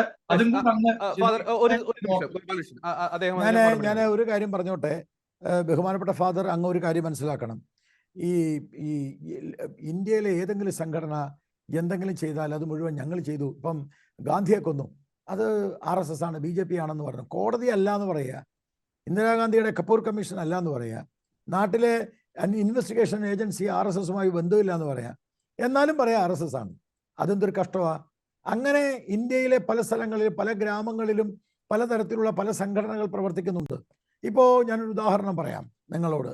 ഇവിടെ ഈ നോർത്ത് ഇന്ത്യയിൽ പ്രവർത്തിക്കുന്ന ബുദ്ധിസ്റ്റുകളായിട്ടുള്ള ചില ആളുകളുണ്ട്, ബൗദ്ധ സംഘടനകൾ. ഇപ്പം ഞാൻ തിരുവനന്തപുരത്തേക്ക് ഒരു പ്രാവശ്യം തിരുവനന്തപുരത്ത് നിന്ന് തൃശ്ശൂർക്ക് വരുന്ന സമയത്ത് എൻ്റെ കമ്പാർട്ട്മെൻറ്റിൽ കുറച്ച് കന്യാസ്ത്രീകളുണ്ടായിരുന്നു. അപ്പം ഞാൻ അവരോട് ചോദിച്ചു, നിങ്ങൾ എവിടേക്കാണ് പോകുന്നത്? അവർ പറഞ്ഞു, ഞങ്ങൾ ഛത്തീസ്ഗഡിലേക്കാണ് പോകുന്നത്. അപ്പോൾ ഛത്തീസ്ഗഡിൽ നിങ്ങൾ എന്താ നിങ്ങളുടെ പരിപാടി? ഞങ്ങൾ ഗ്രാമങ്ങളിലാണ്, അവിടുത്തെ ആദിവാസി ഗ്രാമങ്ങളിലാണ് പ്രവർത്തിക്കുന്നത്. ഞാൻ ചോദിച്ചു, ആദിവാസി ഗ്രാമങ്ങളിൽ നിങ്ങൾ പ്രവർത്തിക്കുമ്പോൾ ആദിവാസി സംസ്കാരത്തെയാണോ നിങ്ങൾ വളർത്തുന്നത്, അതോ നിങ്ങൾ ക്രൈസ്തവ സംസ്കാരത്തെയാണോ നിങ്ങൾ വളർത്താൻ ആ ആദിവാസി മേഖലയിൽ പ്രവർത്തിക്കുന്നത്? യേശു ക്രിസ്തു ക്രൈസ്തവ സംസ്കാരം പഠിപ്പിക്കണം എന്ന് പറഞ്ഞിട്ടുണ്ടോ, അതോ ആ ആദിവാസി സമൂഹത്തിൻ്റെ സംസ്കാരത്തിലൂടെ പാവപ്പെട്ടവരെ ഉന്നമനത്തിലേക്ക് കൊണ്ടുവരിക, അതല്ലേ യേശു ക്രിസ്തു പറഞ്ഞത് എന്ന് ഞാൻ അവരോട് ചോദിച്ചു. അങ്ങനെ ഞങ്ങൾ ചർച്ച ചെയ്തു വന്നപ്പോൾ അവരോട് ഞാൻ ചോദിച്ചു, നിങ്ങൾ ഏതെങ്കിലും തരത്തിലുള്ള ഭീഷണികൾ നേരിടുന്നുണ്ടോ, എന്താണ് നിങ്ങളുടെ അവിടുത്തെ അവസ്ഥ? അപ്പോൾ അവർ പറഞ്ഞു, ഇപ്പോൾ ആ ആദിവാസി മേഖലയിൽ ശക്തമായിട്ടുള്ള ബൗദ്ധ സന്യാസിമാർ എന്ന് പറയുന്ന ഈ RSSൻ്റെ ഒരു വിഭാഗം പ്രവർത്തിക്കുന്നുണ്ട്. അപ്പം ഞാൻ RSS ആണെന്ന് അവർക്ക് അറിയണ്ടായിരുന്നില്ല. അപ്പം ഞാൻ പറഞ്ഞു, ഞാൻ RSSുമായി ബന്ധപ്പെട്ടയാളാണ്. ഈ ബൗദ്ധ വിഭാഗം RSSൽ ഇല്ല, ആ ഒരു സങ്കല്പമേ ഇല്ല. ആ ബൗദ്ധ വിഭാഗം ബുദ്ധിസ്റ്റുകളായിട്ടുള്ളവർ വേറെ വിഭാഗത്തിൽപ്പെട്ടവരാ. അപ്പം ഇങ്ങനെ നിരവധി സംഘടനകൾ ഈ നാട്ടിൽ പ്രവർത്തിക്കുകയും അവർ പല കാര്യം ചെയ്യുന്നതൊക്കെ ഞങ്ങളുടെ തലയിൽ വെക്കരുത്. അതാണ് ഒന്നാമത്തെ കാര്യം. രണ്ടാമത്തെ കാര്യം, അല്ല കഴിഞ്ഞില്ല, ഒരു മിനിറ്റ് അല്ല ഫാദർ ഞാൻ തീർത്തതിന് ശേഷം ഫാദർ പറഞ്ഞോളൂ, ഞാൻ കേട്ടിട്ടേ പോവുള്ളൂ. രണ്ടാമത്, അതുകൊണ്ടാണ് ഈ നാട്ടിൽ എവിടെങ്കിലും ഏതോ ഒരു പശുവിൻ്റെ കാര്യം പറഞ്ഞിട്ട് ഏതോ ഒരു UP അത് RSSും അല്ല BJP അല്ല, UP ഒരു 5-6 ആൾക്കാർ കൂടിയിട്ട് പശുവിനെ അറുത്ത ആളെ തല്ലിക്കൊന്നു പറഞ്ഞു. അതിന് ഒരു മുട്ടനാടനും ഒരു പാവം കാളക്കുറ്റനെ കണ്ണൂരിൽ കൊണ്ടുവന്ന് നടു റോട്ടിലിട്ട് അറുത്ത് പിന്നെ തെറിവിളി മുഴുവൻ ഞങ്ങളെയാണ്. അപ്പം ഞാൻ പറയണത് എന്താ വെച്ച് കഴിഞ്ഞാൽ, ഞങ്ങളെ സംബന്ധിച്ചിടത്തോളം, BJPയെ സംബന്ധിച്ചിടത്തോളം ഞങ്ങൾക്ക് ഇവിടെ ധാരാളം മതങ്ങളുണ്ട്. ശിവനെ പൂജിക്കുന്ന ശൈവമതം, വിഷ്ണുവിനെ പൂജിക്കുന്ന വൈഷ്ണവമതം, ശക്തിയെ പൂജിക്കുന്ന ശക്തയ മതം, സരസ്വതിയെ പൂജിക്കുന്ന ചാരസ്യ മതം, ഗണപതിയെ പൂജിക്കുന്ന ഗണപതി മതം, ആരെയും പൂജിക്കാത്ത ചാർവാക മതം, ബുദ്ധനെ പൂജിക്കുന്ന ബുദ്ധമതം, ജൈനനെ പൂജിക്കുന്ന ജൈനമതം, ക്രിസ്തുവിനെ പൂജിക്കുന്ന ക്രൈസ്തവ മതം, അള്ളാഹുവിൽ വിശ്വസിക്കുന്ന ഇസ്ലാം മതം. ആരേത് മതത്തിൽ വേണേലും പ്രവർത്തിക്കാം. പല്ല് തേക്കാൻ ഉപയോഗിക്കുന്ന ബ്രഷ് പോലെയാണ് മതം. മതം എന്ന് പറയുന്നത് വ്യക്തിപരമായ താല്പര്യമാണ്. എൻ്റെ താല്പര്യമാണ് എൻ്റെ മതം, അങ്ങയുടെ താല്പര്യമാണ് അങ്ങയുടെ മതം. അതുകൊണ്ട് മതം എന്ന് പറയുന്നത് പല്ല് തേക്കാൻ ഉപയോഗിക്കുന്ന ബ്രഷാണ് എന്നാണ് ദീനദയാൽ ഉപാധ്യായ RSSലും BJPയിലും ഞങ്ങളെ പഠിപ്പിച്ചിട്ടുള്ളത്. ഞങ്ങൾ അതാണ് പഠിക്കുന്നത്. പക്ഷെ നിർഭാഗ്യവശാൽ ഞാൻ നിഷേധിക്കുന്നില്ല, ഞങ്ങൾ അയോധ്യയിൽ ക്ഷേത്രം പണിയുന്നുണ്ട്. അപ്പോൾ അത് ഹിന്ദുത്വം അല്ലെന്ന് വെച്ചാൽ അത് സംസ്കാരമാണ്, പാരമ്പര്യമാണ്. അതുകൊണ്ട് ഇതുമായി ബന്ധപ്പെട്ട ചില സംഘടനകൾ ഒരു ഹിന്ദുത്വ അമിത ആവേശം കാണിക്കുന്നുണ്ടെങ്കിൽ തീർച്ചയായിട്ടും അങ്ങനെ എന്തെങ്കിലും ഉണ്ടെങ്കിൽ അത് പരിഹരിക്കപ്പെടേണ്ടതാണ്. പക്ഷെ എല്ലാം ഞങ്ങളുടെ തലയിൽ വെക്കരുത്. ചിലതൊക്കെ ചില സ്ഥലങ്ങളിൽ നടക്കുന്നില്ല എന്ന് പറഞ്ഞ് കണ്ണടച്ച് പൂച്ച പാല് കുടിക്കുന്നത് പോലെയൊന്നും പറയാൻ ഞാൻ തയ്യാറല്ല. ചില സ്ഥലം നോർത്ത് ഇന്ത്യയിൽ, ഇപ്പം കേരളത്തിൽ, ഏതെങ്കിലും ഒരു സ്ഥലത്ത് കേരളത്തിൽ ഇവിടുത്തെ ക്രൈസ്തവ സഭയ്ക്കെതിരായിട്ടുള്ള ഒരു തീരുമാനമോ ക്രൈസ്തവ സഭയെ നിഷേധിച്ചുകൊണ്ടൊരു തീരുമാനമോ ക്രൈസ്തവ സഭയ്ക്ക് ദോഷമാകുന്ന തലത്തിൽ ഞങ്ങൾ BJPയുമായി ബന്ധപ്പെട്ട് നിങ്ങളുടെ ഈ കേരളത്തിലുണ്ടോ?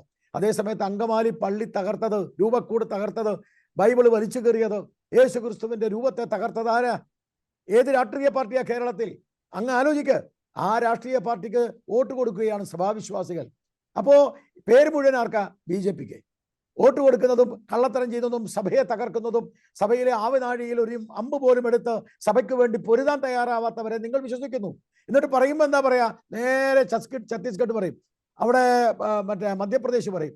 അവിടെയൊക്കെ നടക്കുന്ന കാര്യങ്ങൾ എന്തെങ്കിലും ഉണ്ടെങ്കിൽ തീർച്ചയായിട്ടും പരിഹരിക്കാം. ഒരുമിച്ചിരുന്ന് അങ്ങ് പറഞ്ഞതുപോലെ ഒരു ടേബിളിലിരുന്ന് ചുറ്റുമിരുന്ന് നമുക്ക് പരിഹരിക്കാം. അതൊക്കെ നിസ്സാരമാണ്. പക്ഷേ എൻ്റെയും നിങ്ങളുടെയും അടിച്ചെത്തുന്നതാണ്, ഈ സമൂഹത്തിൻ്റെ അടിച്ചെത്തുന്നതാണ്, ഈ രാജ്യത്തെ തകർക്കുന്നതാണ്. ഇവിടുത്തെ ക്രൈസ്തവ ഹൈന്ദവ വിശ്വാസങ്ങളെ ഇല്ലാതാക്കുന്ന ഒരു മതഭീകരതയെ നാം എതിർക്കുമ്പോൾ നമുക്ക് ഒറ്റക്കെട്ടായി ഒരു മനസ്സോടെ ഒരു മെയ്യോടെ നിൽക്കണം. ചെറിയ ചെറിയ കാര്യങ്ങൾ എവിടെ ഉണ്ടെങ്കിലും അത് നമുക്ക് പരിഹരിക്കാം. ഞാൻ ഇല്ല എന്ന് പറയുന്നില്ല. അങ്ങനത്തെ എന്ത് കാര്യം ഉണ്ടെങ്കിലും അത് പരിഹരിക്കാൻ ഞങ്ങൾ തയ്യാറാണ് എന്ന് വിനീതമായി ഓർമ്മിപ്പിക്കുക.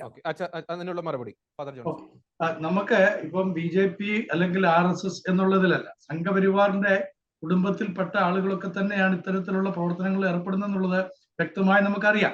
നമ്മളെ ഒരു പോലീസ് സ്റ്റേഷനിലേക്ക് ഒരു അഭയവുമായിട്ട് ആ പാവങ്ങൾ ചെല്ലുമ്പോൾ അവരുടെ നിന്ന് ഒപ്പിട്ട് പേപ്പർ വാങ്ങിക്കും. പക്ഷേ അതിനകത്ത് എഴുതി ചേർക്കുന്ന എല്ലാം അവിടെയുള്ള ആളുകളാണ്, അവിടുത്തെ ജന്മിമാരോ മറ്റുള്ള ആളുകളാണ്. ഈ പാവങ്ങൾക്ക് നീതി എവിടുന്നും കിട്ടുന്നില്ല. അതേസമയം അവിടുത്തെ ഭരണകൂടം കൃത്യമായി നീതി നടപ്പിൽ വരുത്തണം. ഇവിടെ പാവപ്പെട്ടവനും ദളിതനും അവൻ ഏത് മതവിശ്വാസത്തിലോ അല്ലെങ്കിൽ ഏത് ദൈവവിശ്വാസത്തിലോ അവൻ പോയിക്കോട്ടെ എന്നുള്ള ഒരു ചിന്താഗതി വന്നു കഴിഞ്ഞാൽ അവിടുത്തെ പ്രശ്നം തീരും. ഞാനൊരു കാര്യം കൂടെ അങ്ങ് പറഞ്ഞതിനോട് കൂട്ടിച്ചേർക്കുകയാണ്. വളരെ മൈക്രോ മൈന്യൂട്ടാണ് ഭാരതത്തിൽ ക്രൈസ്തവർ എന്നുള്ളത് അങ്ങേക്കും നമുക്കൊക്കെ അറിയാം. എന്നാൽ ഇന്ന് ഭാരതത്തിന്റെ വളർച്ചയ്ക്ക് വേണ്ടി ഏറ്റവും അധികം സംഭാവന ചെയ്തിട്ടുള്ള ആരാണ്? നമ്മള് 10 കോളേജുകൾ എടുത്തു കഴിഞ്ഞാൽ 6 എണ്ണവും ക്രൈസ്തവ കോളേജുകളാണ് അല്ലെ? അതിനകത്തെ ഏറ്റവും ബെസ്റ്റ് ആയിട്ടുള്ളത് അങ്ങേക്ക് അറിയാവുന്ന കാര്യങ്ങളാണ്. അപ്പം ആ വിധത്തിൽ അഹോരാത്രം ഞങ്ങളുടെ സന്യസ്തരായിട്ടുള്ള അച്ഛന്മാര്, സിസ്റ്റേഴ്സ്, അതുപോലെ ഉപദേശിമാര്, പാസ്റ്റേഴ്സ് ഒക്കെ പല മേഖലകളിലും പീഡനം അനുഭവിക്കുന്നത് അവരുടെ ഏതെങ്കിലും കാര്യസാധ്യത്തിന് വേണ്ടിയിട്ടല്ല. സമൂഹത്തിൽ നിലനിൽക്കുന്ന ഉച്ചനീചത്വങ്ങളൊക്കെ മാറ്റിയിട്ട് സാമൂഹ്യമായ പരിഷ്കരണങ്ങൾ ഉണ്ടാകണം, വളരെ ഉന്നമനം ഉണ്ടാകണമെന്നുള്ള ഏകചിന്തയോടെ. നമ്മുടെ വിഷയം അതല്ലെങ്കിലും അങ്ങ് ഈ സമയം അതിനുവേണ്ടി അനുഭവിച്ചതിൽ ഞാൻ വളരെ സന്തുഷ്ടനാണ്. ഫാദർ, എന്റെ സമയം പരിപൂർണമായും കഴിഞ്ഞു. എന്നാൽ ഒരു വരിയും കൂടി പറയുന്നു. ക്രൈസ്തവ സമൂഹം ഭൂരിപക്ഷമുള്ള ക്രൈസ്തവ സമൂഹം വലിയ തരത്തിൽ പ്രവർത്തിക്കുന്ന ഗോവയിൽ BJP ആണ് ഭരിക്കുന്നത്. നമ്മുടെ കിഴക്കൻ മേഖലകളിൽ ഏതാണ്ട് എല്ലാ സ്ഥലത്തും ക്രൈസ്തവ സമൂഹം ശക്തമാണ്. അവിടൊക്കെ BJP ആണ്. അപ്പൊ അവിടുത്തെ ക്രൈസ്തവ സമൂഹത്തിന് BJP വിശ്വാസമുണ്ട്. കേരളത്തിൽ അവിടുത്തെ പേര് പറഞ്ഞുകൊണ്ട് കേരളത്തിലെ സഭാവിശ്വാസികൾക്കിടയിൽ ഇത്തരത്തിലുള്ള ചില വ്യാജ എന്താ പറയുക വാർത്തകൾ പറയുകയും പ്രചരിപ്പിക്കുകയും ചെയ്യുക, അതിൽ ഇവിടുത്തെ സഭാവിശ്വാസികളും ഫാദറിനെ പോലുള്ള ആളുകളും വിശ്വസിക്കാതിരിക്കുക. ഇനി എന്തെങ്കിലും ഉണ്ടെങ്കിൽ അത് പരിഹരിക്കാവുന്നതേ ഉള്ളൂ. എന്തായാലും നമുക്ക് ഇതേപോലെയുള്ള ചർച്ചകളും ഇതേപോലെയുള്ള സംവാദങ്ങളും അഭിപ്രായ വ്യത്യാസങ്ങളും അഭിപ്രായ ഐക്യവും ഒരുമിച്ച് രൂപീകരിക്കണം. ഒരിക്കൽ കൂടെ ഞാൻ പറയാൻ ആഗ്രഹിക്കുന്നു, കേരളത്തിലെ ക്രൈസ്തവ സഭ, ഞാൻ രാഷ്ട്രീയക്കാരനാണ്, അതുകൊണ്ട് എനിക്ക് രാഷ്ട്രീയത്തെ കൂടെ മാത്രമേ എല്ലാം സംസാരിക്കാൻ കഴിയൂ. കേരളത്തിലെ ക്രൈസ്തവ സഭ ഭാരതീയ ജനതാ പാർട്ടിയോടൊപ്പം നിൽക്കണം. നമുക്കൊരുമിച്ച് ഈ ത്രെട്ടിനെ നേരിടണം. BJPയുടെ ഒരംഗം ഈ നിയമസഭയിൽ ഉണ്ടെങ്കിൽ ഇവിടുത്തെ ക്രൈസ്തവ സഭയ്ക്ക് വേണ്ടി ഞങ്ങൾ സംസാരിക്കും. BJPയുടെ ഒരംഗം, അതിനുവേണ്ടി സഭാവിശ്വാസികളും സഭയും തയ്യാറാവണം എന്നാണ് എനിക്ക് പറയാനുള്ളത്. നമസ്കാരം. വളരെ വളരെ നന്ദി. അതോടൊപ്പം ഫാദർ ജോൺസൺ, നേരത്തെ അഡ്വക്കേറ്റ് B. ഗോപാലകൃഷ്ണൻ സൂചിപ്പിച്ചു, ഈ പൊളിറ്റിക്കൽ പാർട്ടീസ്, കേരളത്തിലെ പൊളിറ്റിക്കൽ പാർട്ടീസ് ഈ ഇത്തരത്തിലുള്ള സംഘടനകൾക്ക് നൽകുന്ന ഒരു സപ്പോർട്ട് അല്ലെങ്കിൽ ഒരു പിന്തുണ, അതുപോലെ തന്നെ ആശങ്കപ്പെടുത്തുന്ന ഒരു കാര്യമാണ് ഈ കള്ളൻ കപ്പലിൽ തന്നെ എന്നൊക്കെ പറയുന്നത് പോലെ കേരളത്തിലെ പോലീസ് സേനയിൽ ഈ പലർക്കും ഇസ്ലാമിക തീവ്രവാദത്തോടുള്ള ഒരു മൃദു സമീപനം. പച്ചവെളിച്ചം പോലുള്ള ചില കൂട്ടായ്മകൾ, ഈ ഇടുക്കി ജില്ലയിലെ വണ്ണപ്പുറത്ത് ഒരു പോലീസുകാരനെ, അനസ് എന്ന പോലീസുകാരനെ നടപടി നേരിടേണ്ടി വന്നു. ആ പോലീസുകാരന് പ്രത്യേകിച്ച് ഇത്തരം തീവ്രവാദ സംഘടനകൾക്ക് രഹസ്യ വിവരങ്ങൾ ചോർത്തി നൽകിയതിന്റെ പേരിൽ. ഒപ്പം തന്നെ മൂന്നാർ പോലീസ് സ്റ്റേഷനിലും സമാനമായ രീതിയിലുള്ള നടപടികൾ നേരിട്ടുകൊണ്ടിരിക്കുന്നു. അതോടൊപ്പം ചേർത്ത് വായിക്കേണ്ട മറ്റൊരു കാര്യം കൂടിയാണ്, രാത്രിയിൽ കള്ളന്മാരെ പോലെയാണ് NIA പോപ്പുലർ ഫ്രണ്ട് നേതാക്കളെ അറസ്റ്റ് ചെയ്യാൻ വരുന്ന ഒരു സാഹചര്യം ഉണ്ടായത്. കാരണം ആ ഒരു വിവരം കേരളത്തിലെ പോലീസ് സേനയെ നേരത്തെ ഇൻഫോം ചെയ്തിരുന്നെങ്കിൽ തീർച്ചയായും ആ ഒരു ഇൻഫോർമേഷൻ ഇത്തരത്തിലുള്ള സംഘടനകളിലെ നേതാക്കൾക്ക് എത്തിപ്പെടാനുള്ള സാധ്യതയുണ്ടായിരുന്നു. അതുകൊണ്ടാണ് NIA അത്തരത്തിലുള്ള ഒരു കാര്യം സ്വീകരിച്ചത്. കേരളത്തിലെ പോലീസ് സേനയിൽ ഇത്തരത്തിലുള്ള ഒരു സ്വാധീനം ശക്തിപ്പെടുന്നില്ലേ? അവരെ ഇത്തരത്തിലുള്ള ഒരു സ്വാധീനത്തിൽ നിന്ന് വിമുക്തമാക്കിയെങ്കിൽ മാത്രമല്ലേ നമുക്ക് ഈ ഇസ്ലാമിക തീവ്രവാദത്തിന്റെ ഒരു അടിവേര് കേരളത്തിൽ നിന്നും അറുത്തു മാറ്റുവാൻ സാധിക്കുകയുള്ളൂ? ഫാദർ ജോൺസൺ, ഞാൻ അതിനേക്കാൾ ഒരുപടിയും കൂടെ കടുത്തു പറയാനായിട്ട് ആഗ്രഹിക്കുക. ഇത് പോലീസ് സേനയിൽ മാത്രമല്ല, പോലീസ് സേനയിൽ നമ്മളിപ്പോ നോക്കിയാൽ മഹാഭൂരിപക്ഷം ആളുകൾ ഒരു മതേതര ചിന്താഗതിയുള്ള ആളുകളാണ് എന്നുള്ളത് നമുക്കറിയാമല്ലോ. അതിനകത്ത് വളരെ മൈക്രോ മൈന്യൂട്ടായിട്ടുള്ള നമുക്ക് വിരലിലെണ്ണാവുന്ന, കൂടി വന്നു കഴിഞ്ഞാൽ ഒരു 100 പേര് അല്ലെങ്കിൽ 150 പേര് അത്തരത്തിലുള്ള ആളുകളെ നമുക്ക് കാണാൻ കഴിയും. എന്നാൽ കള്ളൻ കപ്പലിൽ എന്ന് പറയുമ്പോൾ നമ്മൾ അതിനേക്കാളും കുറച്ചും കൂടെ രാഷ്ട്രീയത്തിന്റെ നേതൃത്വ നിരയിൽ നിൽക്കുന്ന ആളുകളിൽ തന്നെ വിരൽ ചൂണ്ടേണ്ടിയിരിക്കുന്നു ജോർജി. അതെന്താ നിങ്ങൾ മറന്നു പോകുന്നത്? അതും വളരെ കാര്യമായിട്ട് ഞാൻ ഒന്ന് രണ്ട് ഉദാഹരണം പറയുമ്പോൾ നിങ്ങൾക്ക് മനസ്സിലാവും. അടുത്ത സമയത്ത് നമ്മുടെ വിഴിഞ്ഞത്ത് നടന്ന സംഭവവുമായിട്ട് ബന്ധപ്പെട്ട് ഞാനൊരു ഒരു പ്രസംഗം നടത്തിയിരുന്നു, കേട്ട് കാണുമായിരിക്കും ജോർജിയൊക്കെ. അവിടെ വളരെ കൃത്യമായിട്ട് ഞാൻ പറഞ്ഞു, അവിടുത്തെ ഒരു പുരോഹിതൻ, അവിടുത്തെ ജനങ്ങളുടെ പ്രതിനിധിയായിട്ടുള്ള ഒരു പുരോഹിതൻ, അല്ലെങ്കിൽ ജനങ്ങളുടെ വികാരങ്ങളെ മുഴുവനും തന്നിലേക്ക് സന്നിവേശിപ്പിച്ചിട്ടുള്ള ഒരു പുരോഹിതൻ വേദനയുടെ അവസാനത്തെ തീനാളമായിക്കൊണ്ടൊരു വാക്ക് പറഞ്ഞു. ആ വാക്ക് പറഞ്ഞപ്പോൾ ആദ്യം ആരാണ് അതിനെതിരെ ഇവിടെ പ്രതികരിച്ചത്? അതിന് പറയാം, ആദ്യം പ്രതികരിച്ച ആരാണ്? മതേതരത്വ പാർട്ടിയുടെ സമുന്നതനായിരിക്കുന്ന ഒരു നേതാവ്. പിറ്റേ ദിവസം വേറൊരാൾ പ്രതികരിച്ചു. അതാരാണ്? ഭരണതലത്തിലിരിക്കുന്ന വ്യക്തിയാണ്. അപ്പോൾ അവരൊക്കെ പ്രശ്നങ്ങളെ പരിഹരിക്കേണ്ടതിന് പകരം തീക്കുണ്ടം കുറച്ചും കൂടെ ജ്വലിക്കാൻ വേണ്ടി മണ്ണെണ്ണ ഒഴിച്ചു കൊടുക്കുന്ന രൂപത്തിലാണ് പ്രവർത്തിച്ചത്, അല്ലെ? അങ്ങനെയല്ലേ പ്രവർത്തിച്ചത്? അപ്പൊ അതാണ് ശരിക്കും ഇത്തരക്കാർക്ക് പോലീസിലായാലും മറ്റ് സേവന മേഖലകളിലായിരുന്നാലും രാഷ്ട്രീയത്തിന്റെ എല്ലാ തലങ്ങളിലായിരുന്നാലും അതുപോലെ ഞാൻ ഈ പോലീസ് മാത്രമായിട്ട് നിങ്ങൾ ഒതുക്കരുത്, മറ്റു പല മേഖലകളിലും എല്ലാ മേഖലകളിലും ഉണ്ട്, എല്ലാ മേഖലകളിലും കടന്നുകയറ്റമുണ്ട്. അവിടേക്കൊക്കെ ഊർജം പകർന്നു കൊടുക്കുന്നത് ഇത്തരത്തിലുള്ള രാഷ്ട്രീയ നിർമ്മിതിയിൽ ഉൾപ്പെട്ടു നിൽക്കുന്ന ആളുകളാണ്. അപ്പൊ അവരെ കൂടെ നമ്മളെ പിൻ പോയിന്റ് ചെയ്യേണ്ടിയിരിക്കുന്നു. അവർക്ക് മാറ്റങ്ങൾ വരേണ്ടിയിരിക്കുന്നു. മാധ്യമ മേഖലയിൽ കൂടിയുണ്ട്, നമ്മളത് വിട്ടുപോകരുത്. മാധ്യമ മേഖലയിലും ഉണ്ട്. തീർച്ചയായിട്ടും മാധ്യമ മേഖലയിലെ മാധ്യമം അതാണല്ലോ. മാധ്യമ മേഖലയിലെ മാധ്യമം അത് തന്നെയാണ്, അതിന് യാതൊരു സംശയവുമില്ല. പക്ഷേ ഇവിടെ നമ്മൾ കാണാതെ പോകാതിരിക്കേണ്ടുന്ന ഒരു കാര്യം, നമ്മുടെ നേതൃത്വ നിരയിൽ ഭരണതലത്തിൽ ആയിരിക്കുന്ന ആളുകൾ, അവരിൽ ഇത്തരത്തിലുള്ള ചിന്താഗതികൾ ഉണ്ടെന്നുള്ളതും അത് ഏതെങ്കിലും സമയങ്ങളിലൊക്കെ പുറത്തേക്ക് വരുന്നുണ്ടെന്നുള്ള. അപ്പൊ അത് അത്ര ആഴത്തിലാണ് അവരിൽ കിടക്കുന്നത്. അതിനെക്കുറിച്ച് ഒരു ചർച്ചയും വരുന്നില്ലെന്നുള്ളതാണ്. അതാണ് നമ്മൾ ചർച്ച ചെയ്യേണ്ടത്. അത് പൊതുസമൂഹം ചർച്ച ചെയ്യണം. ഒരു മതേതരത്വ പാർട്ടിയുടെ മുഖമുദ്രയായിരിക്കുന്ന സമുന്നതരായിരിക്കുന്ന നേതാക്കന്മാരുടെ ഉള്ളിൽ നിന്ന് വരേണ്ടുന്ന വാക്കുകളാണോ അത്? തീർച്ചയായിട്ടും നമ്മളെ അച്ഛനെ ആരും ന്യായീകരിച്ചില്ലല്ലോ. അച്ഛൻ ക്ഷമ ചോദിച്ചു. ഞാൻ പലപ്പോഴും പറയാറുണ്ട്, ക്ഷമ അർഹിക്കുന്നവരോട് മാത്രമേ ക്ഷമ ചോദിക്കാവൂ. നമ്മുടെ അച്ഛന്മാരും മെത്രാന്മാരും ഒക്കെ പഠിക്കേണ്ട ഒരു കാര്യമാണ്. ക്ഷമ അറിയിക്കുന്നവരോട് മാത്രമേ ക്ഷമ ചോദിക്കാവൂ. അവർ പറഞ്ഞത് അവരുടെ വികാരം, അവരുടെ വേദനയാണ്. കാരണം അത്രമാത്രം ആ ഒരു സമൂഹത്തെ, ഞാൻ തുമ്പയിലെ കാര്യമൊക്കെ തിരുവനന്തപുരത്ത് പറയുകയുണ്ടായി. തുമ്പ റോക്കറ്റ് വിക്ഷേപണ കേന്ദ്രം ഇന്ന് ആ വിധത്തിൽ ലോകത്തിന് മുമ്പാകെ നമുക്ക് എല്ലാവർക്കും നെഞ്ചുവിരിച്ച് നിന്ന് ശാസ്ത്ര പുരോഗതിക്ക് വേണ്ടി ഭാരതം ചെയ്ത കാര്യത്തെക്കുറിച്ച്, കേരളം ചെയ്ത ത്യാഗത്തെക്കുറിച്ചൊക്കെ പറയുമ്പോൾ ആ ത്യാഗം മുഴുവനും ആരായിരുന്നു സഹിച്ചത്? അവിടെ ഉണ്ടായിരുന്ന ലത്തീൻ സഭയാണ്, ലത്തീൻ കത്തോലിക്കരാണ്. അവർ വളരെയധികം ത്യാഗം സഹിച്ചതിന്റെ ഫലമായിട്ടാണ്. എന്നിട്ടോ 58 വർഷം അതുങ്ങളെ വെറും മണലിൽ കിടത്തി ഉറക്കി. ഒരു തലമുറ മുഴുവനും പഠിക്കാൻ കഴിയാതെ, യാതൊരു ആതുര സേവനം കിട്ടാതെ, ഹോസ്പിറ്റലൈസേഷൻ ഇല്ലാതെ വളരെ ത്യാഗപൂർവമായിട്ട് ജീവിക്കേണ്ടി വന്നു. അവരുടെ ഒരു പക്ഷെങ്കിൽ രാഷ്ട്രീയ നേതൃത്വ നിരയിലൊക്കെ എത്തേണ്ടിയിരുന്നായ സമുന്നതരായിരുന്ന നിരവധി ആളുകളും അതിനുള്ള സാധ്യതകളില്ലാതെ, കിടപ്പാടമില്ലാതെ മണലിൽ കുഴി കുഴിച്ച് അവിടെ കുടില് നാട്ടിക്കൊണ്ട് കിടക്കേണ്ടി വന്നു. ഞാൻ സുനാമി ബാധിത മേഖലയിൽ പോയി താമസിച്ചിട്ടുള്ളവനും പ്രവർത്തിച്ചിട്ടുള്ളവനാണ്. എനിക്കറിയാം, ഒരു 12 മണിയാകുമ്പോൾ അവിടെ ചെന്ന് കഴിഞ്ഞുണ്ടല്ലോ, 2 മണിക്കൂർ കഴിയുമ്പോഴത്തേക്ക് വാടി വീഴും നമ്മൾ. അങ്ങനെയുള്ള ആ പൊരി വെയിലത്ത് അതുങ്ങൾ വെറും ടാർ ഷീറ്റിലിട്ട് 58 വർഷം, എന്നിട്ടാണ് അതുങ്ങളെ പിന്നെയും പിന്നെയും ഇതുപോലുള്ള വിഷമിപ്പിക്കുന്ന വാക്കുകൾ പറയുന്നത്. അപ്പോൾ സ്വാഭാവികമായിട്ട് പറയല്ലേ, ആരും പറഞ്ഞു പോകും. അത് അച്ഛൻ പറഞ്ഞു, പക്ഷേ മെത്രാച്ചനായിരുന്നു പറയേണ്ടിയിരുന്നെന്നാണ് എൻ്റെ പക്ഷം. എങ്കിലും അതിന് ഉടനെ തന്നെ അദ്ദേഹം ക്ഷമ ചോദിക്കുകയും ചെയ്തു. എന്നിട്ടും അതിനെ ആളിക്കത്തിക്കുന്ന ഒരു സ്വഭാവം ഇവിടെ ഉണ്ടായി. അതെന്തുകൊണ്ട് നിങ്ങൾ കാണുന്നില്ല? അതെന്തുകൊണ്ട് ചർച്ച ചെയ്യപ്പെടുന്നില്ല? പൊതുസമൂഹം അറിഞ്ഞിരിക്കണം. ഇങ്ങനെയുള്ള ആളുകളെ ഭരണത്തിൽ കയറ്റിക്കഴിഞ്ഞാൽ ഇവിടെ സംഭവിക്കാൻ പോകുന്ന ധ്രുവീകരണമായിരിക്കും. പോളറൈസേഷൻ വന്നു കഴിഞ്ഞാൽ പിന്നെ നമ്മുടെ സമൂഹത്തെ നമുക്ക് നിയന്ത്രിക്കാനോ ഒരുമിപ്പിക്കാനോ കഴിയുകയില്ല. അപ്പൊ അതിനെ ഭരണകൂടത്തിലിരിക്കുന്നവരെ നിയന്ത്രിക്കുന്ന അതിന്റെ ചുമതലക്കാരും അതിനെ താക്കീത് ചെയ്യുകയും അതിനെ അങ്ങനെയുള്ള വാക്കുകൾ പറഞ്ഞതിന് ക്ഷമ പറയിക്കുകയും വേണം. അവരെ അല്ലെങ്കിൽ ആ പദവിയിൽ നിന്ന് താഴെ ഇറക്കണം. അതും കൂടെ സഭ ഏറ്റെടുക്കണം. അങ്ങനെയുള്ള ഉത്തരവാദിത്വം കൂടെ സഭ കുറച്ചും കൂടെ ഗൗരവമായിട്ട് കാണണമെന്നാണ്, മെത്രാച്ചന്മാരൊക്കെ അത് കാണണമെന്നുള്ളതാണ് എൻ്റെ പക്ഷം. ഓക്കെ, വളരെ വ്യക്തമാണ്. പോപ്പുലർ ഫ്രണ്ട് എന്ന സംഘടനയെ മാത്രമേ നിരോധിച്ചിട്ടുള്ളൂ. തീവ്രവാദപരമായ രാജ്യദ്രോഹപരമായ ആശയങ്ങൾ പേറുന്ന നിരവധി പേർ നമ്മുടെ സമൂഹത്തിലുണ്ട്. അത്തരം തീവ്രവാദ ആശയങ്ങൾ നമ്മുടെ സമൂഹത്തിൽ നിന്നും തുടച്ചു മാറ്റുവാനുള്ള ആർജവം, ഇച്ഛാശക്തി നമ്മുടെ രാഷ്ട്രീയ നേതൃത്വത്തിന് ഉണ്ടാകട്ടെ. സമാധാനത്തോടെ, സഹവർത്തിത്തോടെ ജീവിക്കുന്ന ഒരു സമൂഹം കേരളത്തിൽ രൂപപ്പെടട്ടെ.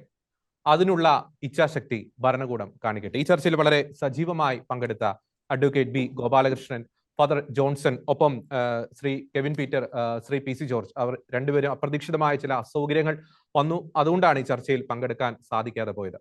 ഈ ചർച്ചയിൽ പങ്കെടുത്ത എല്ലാവർക്കും നന്ദി.